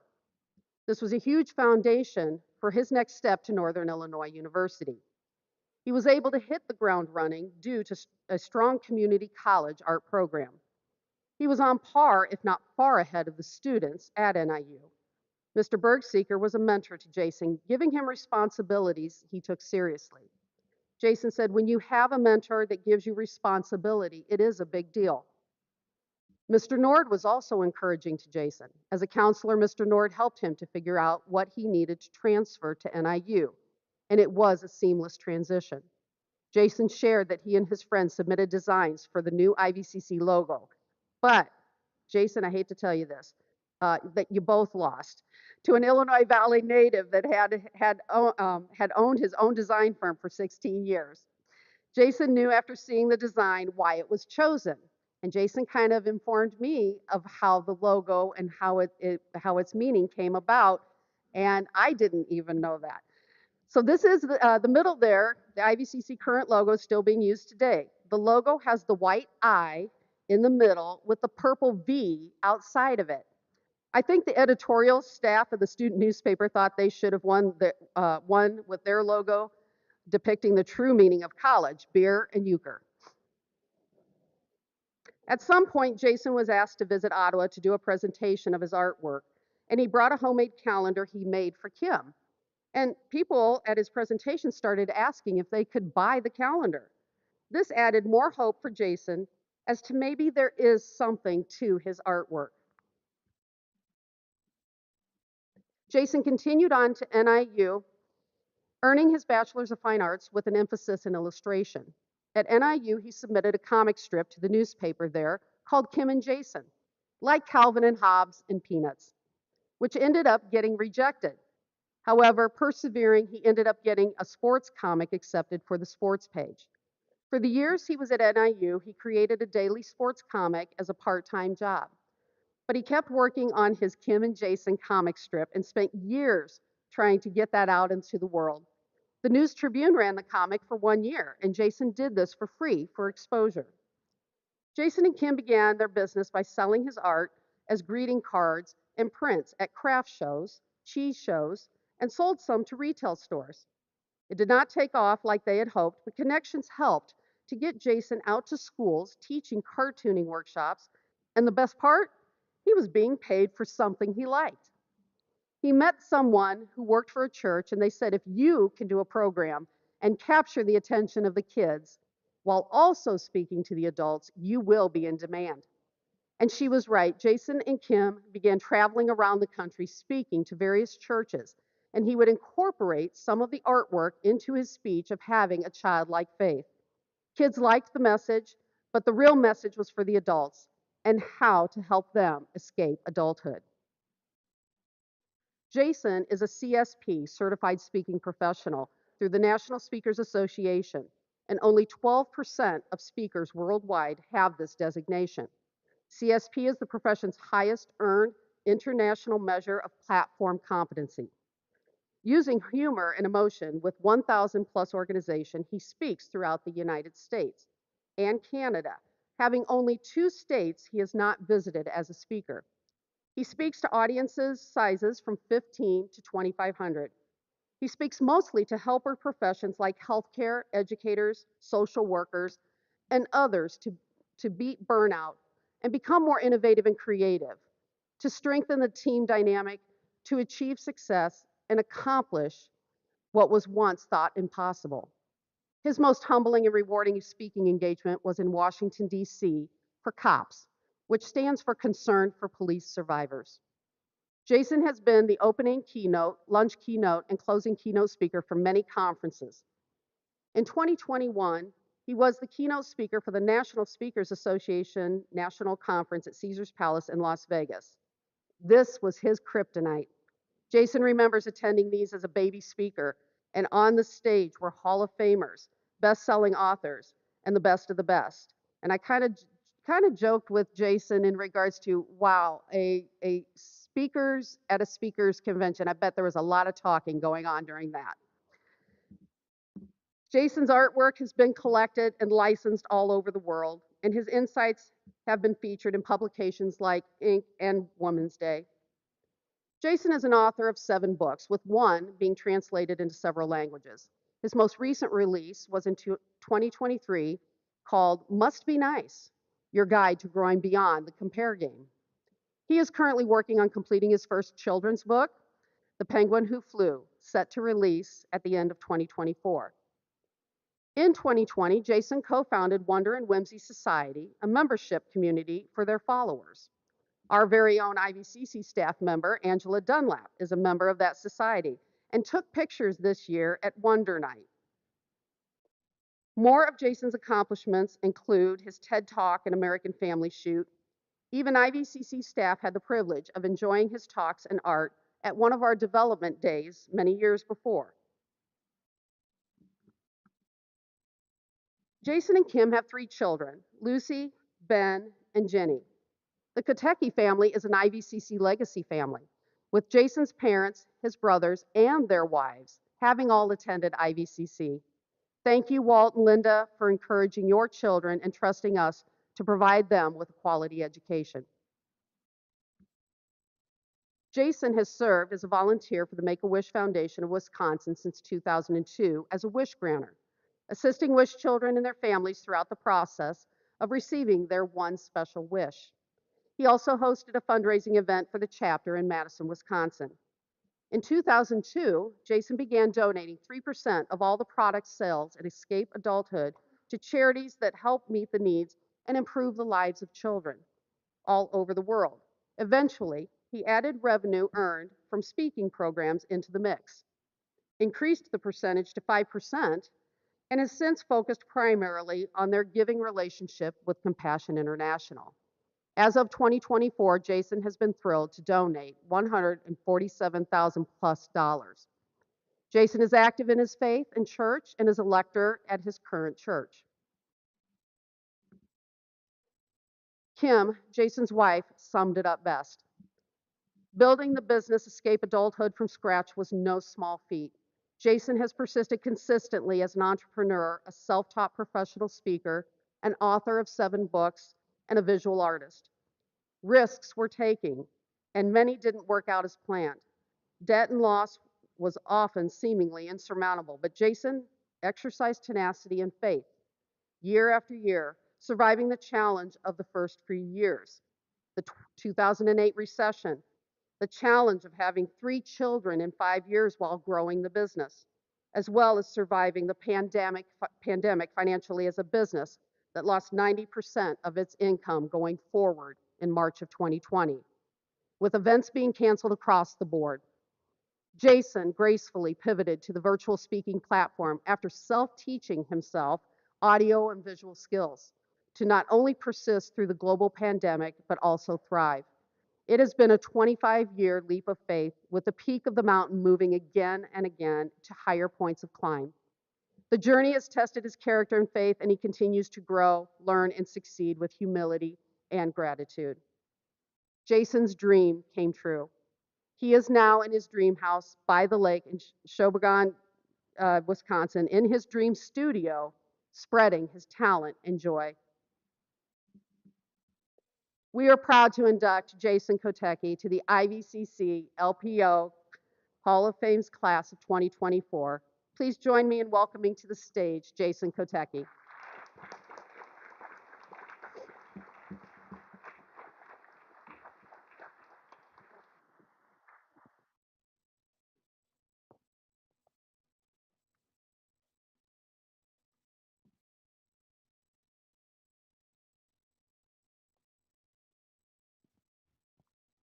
Wow, that was pretty cool.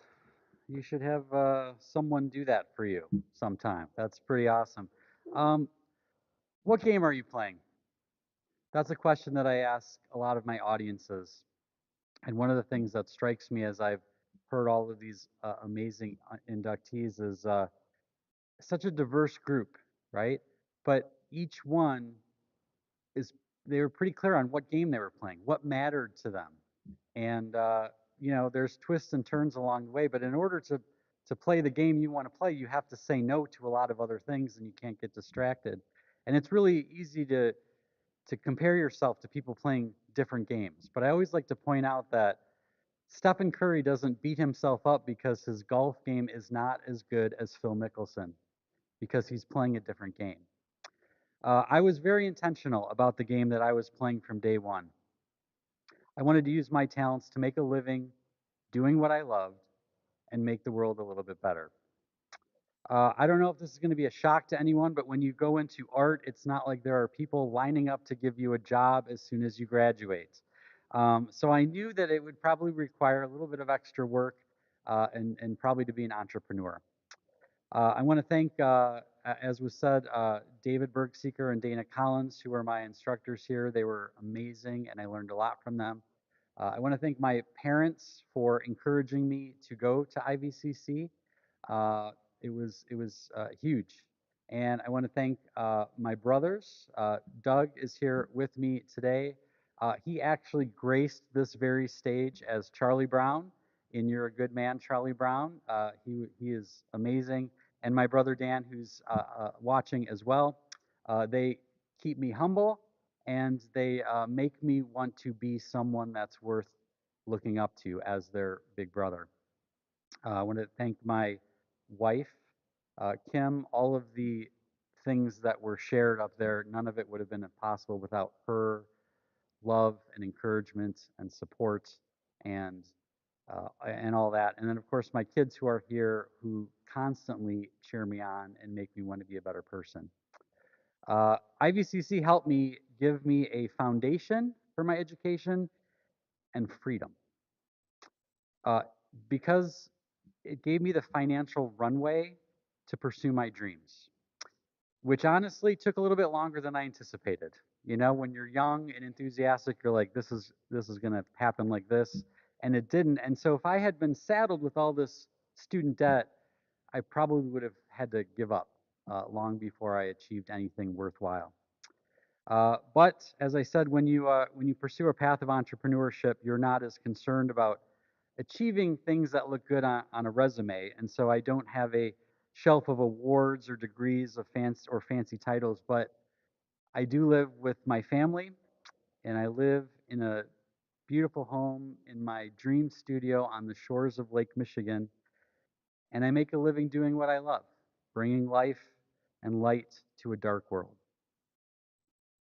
There's a quote by Naval Ravikant that I think about a lot. And he said, "Play stupid games, win stupid prizes." This is not one of those stupid prizes. It is an affirmation that when you are successful in playing and winning a game that matters to you, people notice. And for that, I'm grateful. Thank you. Thank you, guys.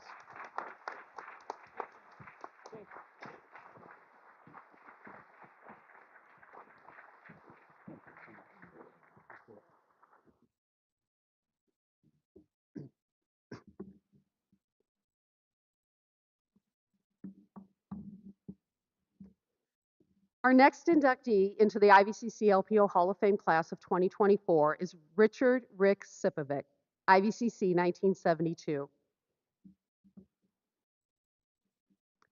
Rick was originally born and raised in Chicago and later moved with his family in the 60s to Mendota, Illinois. Rick attended IVCC from 1970 to 1972, graduating with an associate's degree during the time the first phase of the permanent building was occurring on the bluff. Rick was not really sure what he wanted to do after graduating from Mendota High School. Having his sister, Sue Sipovic Whitmore, who attended LPO Junior College, might have swayed his decision to attend Illinois Valley Community College. However, Rick says that IVCC was the best decision he ever made because he learned so much about himself. Rick reflected back on a couple of instructors that stood out. He remembers having John Allen. Rick said, "John was a very relatable instructor and not overpowering." Another instructor was Don Fell, who was an economics instructor. Don may have been tough, but Rick says he learned a lot from him. During the reign of athletic director John Strell, Rick assisted the athletic department, which he continued to do even after leaving IVCC. He says it was John Strell who influenced him to start in a communications career, especially in radio. He then transferred to Illinois State University to study business administration, graduating in 1974. After moving back to Illinois Valley, Rick served as the public address announcer at IVCC football and basketball games in the 70s. It was Bob Beals, IVCC head basketball coach, and also Rick's previous math teacher at Mendota High School, who reached out to Rick saying he was looking for a familiar face to be the public address announcer and someone to do statistics. This was the beginning for Rick of a rich history in sportscasting. It is also where he got to know Lanny Slovin, WLPO sportscaster, and Mike Brown. It was after one of the football games that he met his future wife, Judy Hoover Sipovic, a 1976 alumnus of IVCC. It was 1975, and Rick was the public address announcer for a football game. After that game, Rick went out with some of the football players, and Judy was there, and the rest is history.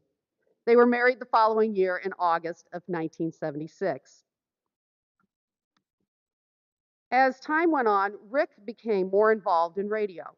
He remembers listening to Art Kimball on WLPO, who was responsible for broadcasting and reporting on sports of high schools here and around the Illinois Valley. Rick describes Art as bigger than life, always taking the time and being there all the time.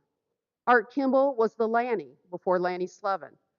Lanny Slovin, 2010 IVCC-LPO Hall of Fame inductee, was looking for a new partner in 1979, and Rick was the ringer for the job.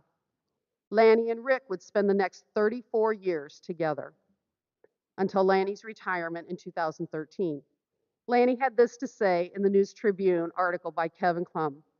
"Rick is a professional, all-American broadcaster. He can handle any sport. He can do anything you ask him to do. He's one of a kind.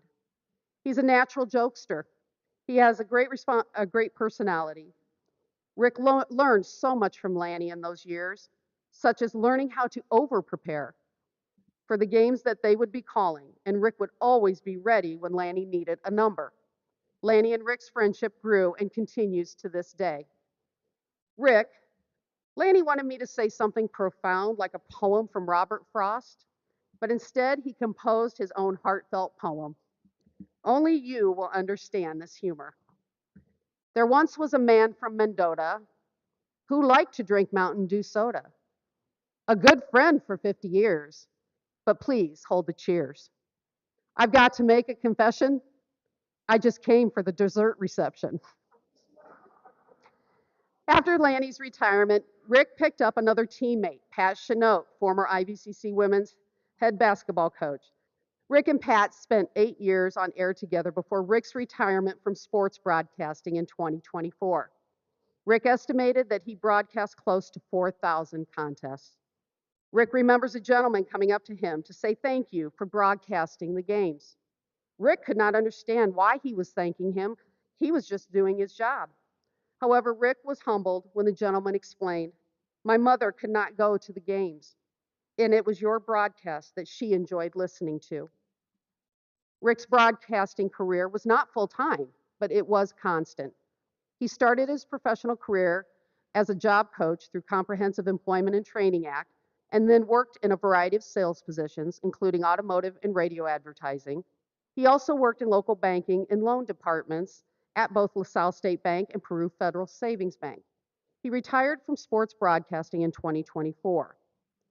In 2005, Rick was inducted to the Illinois Basketball Coaches Hall of Fame as a member of the media.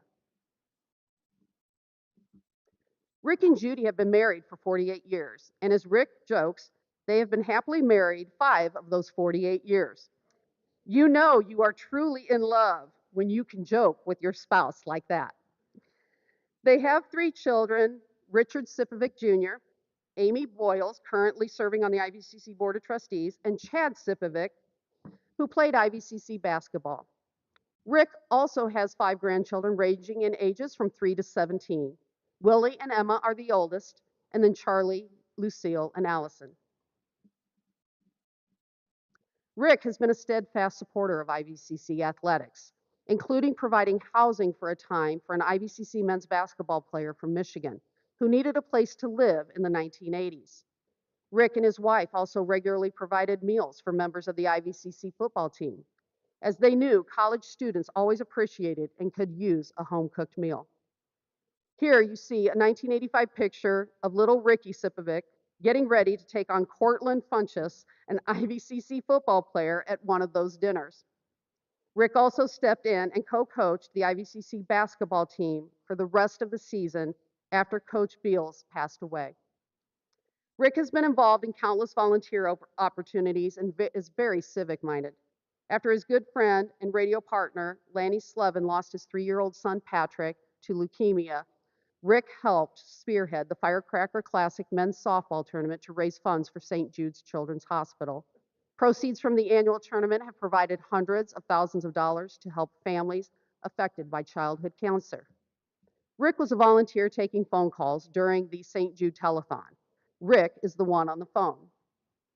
Rick was a volunteer to the Illinois Valley Special Olympics for 8 years. Rick describes this as one of the best things that he ever did. He said he had never been hugged by so many athletes at one time. Rick gave out the awards, and for the athletes, that was the biggest thing for them. In addition to his longtime volunteer work for St. Jude, Rick also served as president of the LaSalle Little League Baseball, volunteered to coach baseball, softball, girls basketball, and was a member of the former LaSalle Catholic School Education Commission for several years. In 2005, Rick was elected to the LaSalle Peru Township High School Board of Education and served 2 terms. Rick also volunteered with the city of LaSalle in the 1990s as a co-chair of the former LaSalle Fest. He currently sits as a member of the Illinois Valley Sports Hall of Fame committee, including serving as MC for the annual banquet, which has inducted many IVCC-LPO sports legends. One of his guiding philosophies has always been that if you can't donate a lot of money, then you should donate your time to causes you care about. On Saturday, February 24, 2024, was Rick's last day on the air with Tom Henson after 44 years. It was a great tribute to Rick, and I was on the road traveling away from the Illinois Valley, hoping I would not lose the signal. I was never so happy to have the AM option, which allowed me to listen to it all the way. Today, Rick is so excited to be able to spend more time with his grandchildren. He is even more excited to be on the cheering side of his older grandkids' sports events. For almost every year, Judy and Rick have been married. He has been gone every weekend doing games. He is now home, Judy. We are proud to induct Richard Rick Sipovic to the IVCC-LPO Hall of Fame's class of 2024. Please join me in welcoming to the stage Rick Sipovic.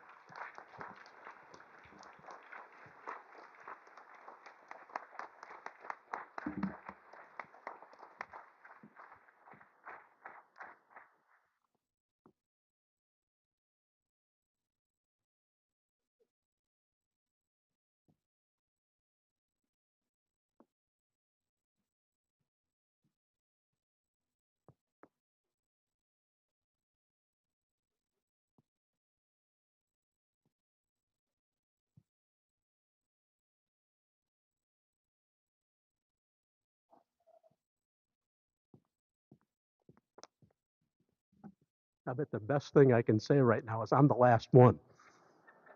I want to thank the the committee certainly for nominating me and voting me this award. It's very humbling. In fact, after coming up here after all of the other award winners, I kind of feel like I'm that you're wearing a tuxedo, but all you have is a pair of brown shoes. I mean, it just doesn't fit. But the people that are here are truly deserving, and I'm humbled to be in their presence, really. Um, Howard, I want to address one thing that you said about the joke at the end. My dad, by the way, was a Polish pilot. He was a Polish kamikaze pilot, actually. Had 15 successful missions. You have to think about it. Anyway, I want to thank everybody. I'm going to make this very short because everybody wants their dessert right now. Thanks to everybody. Thanks to Lanny for being here, and Mike and Pat and all the people who have come here to support me, including certainly my family, my wife Judy, my daughter Amy and her husband Tom, Chad and Justine and Lucille. I see you're back from the bathroom now. And Emmy is here as well, the Sipovic family. So thanks to them, and thanks for all the time that they gave up over the course of 44 years of broadcasting, that I wasn't able to be at all their things, and tried my best to make as many as I could. But IVCC has been very important in our lives. As I said, my sister went here. I went here starting in 1970. My wife graduated from here in 76. And certainly it's just been a special part for us. And I thank everybody involved. Thank you.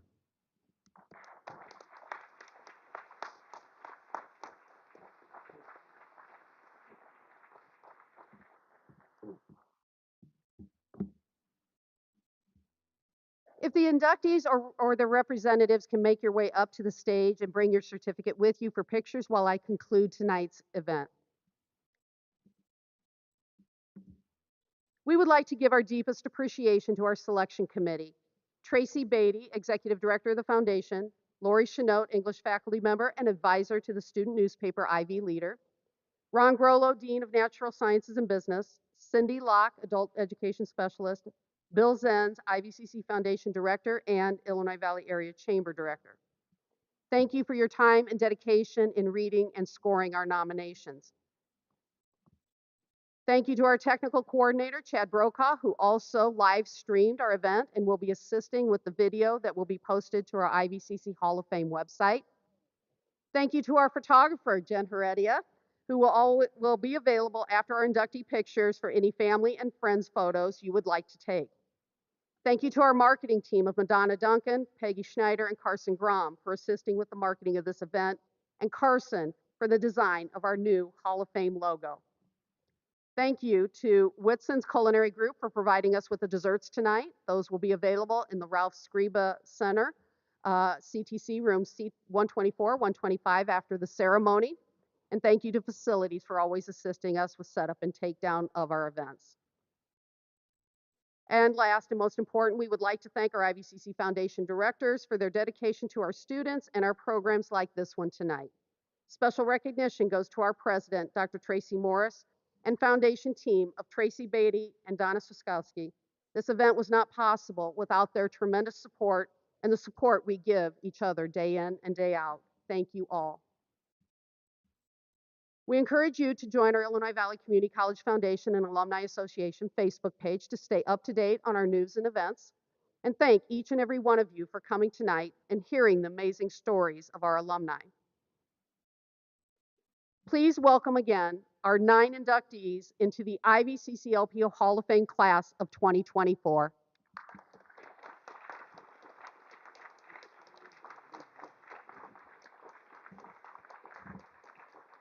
Please enjoy the rest of your evening reminiscing and having dessert.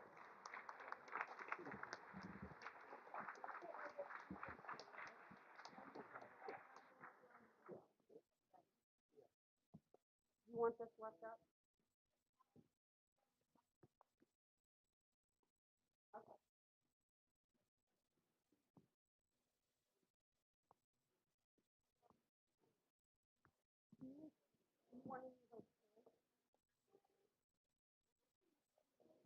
Okay.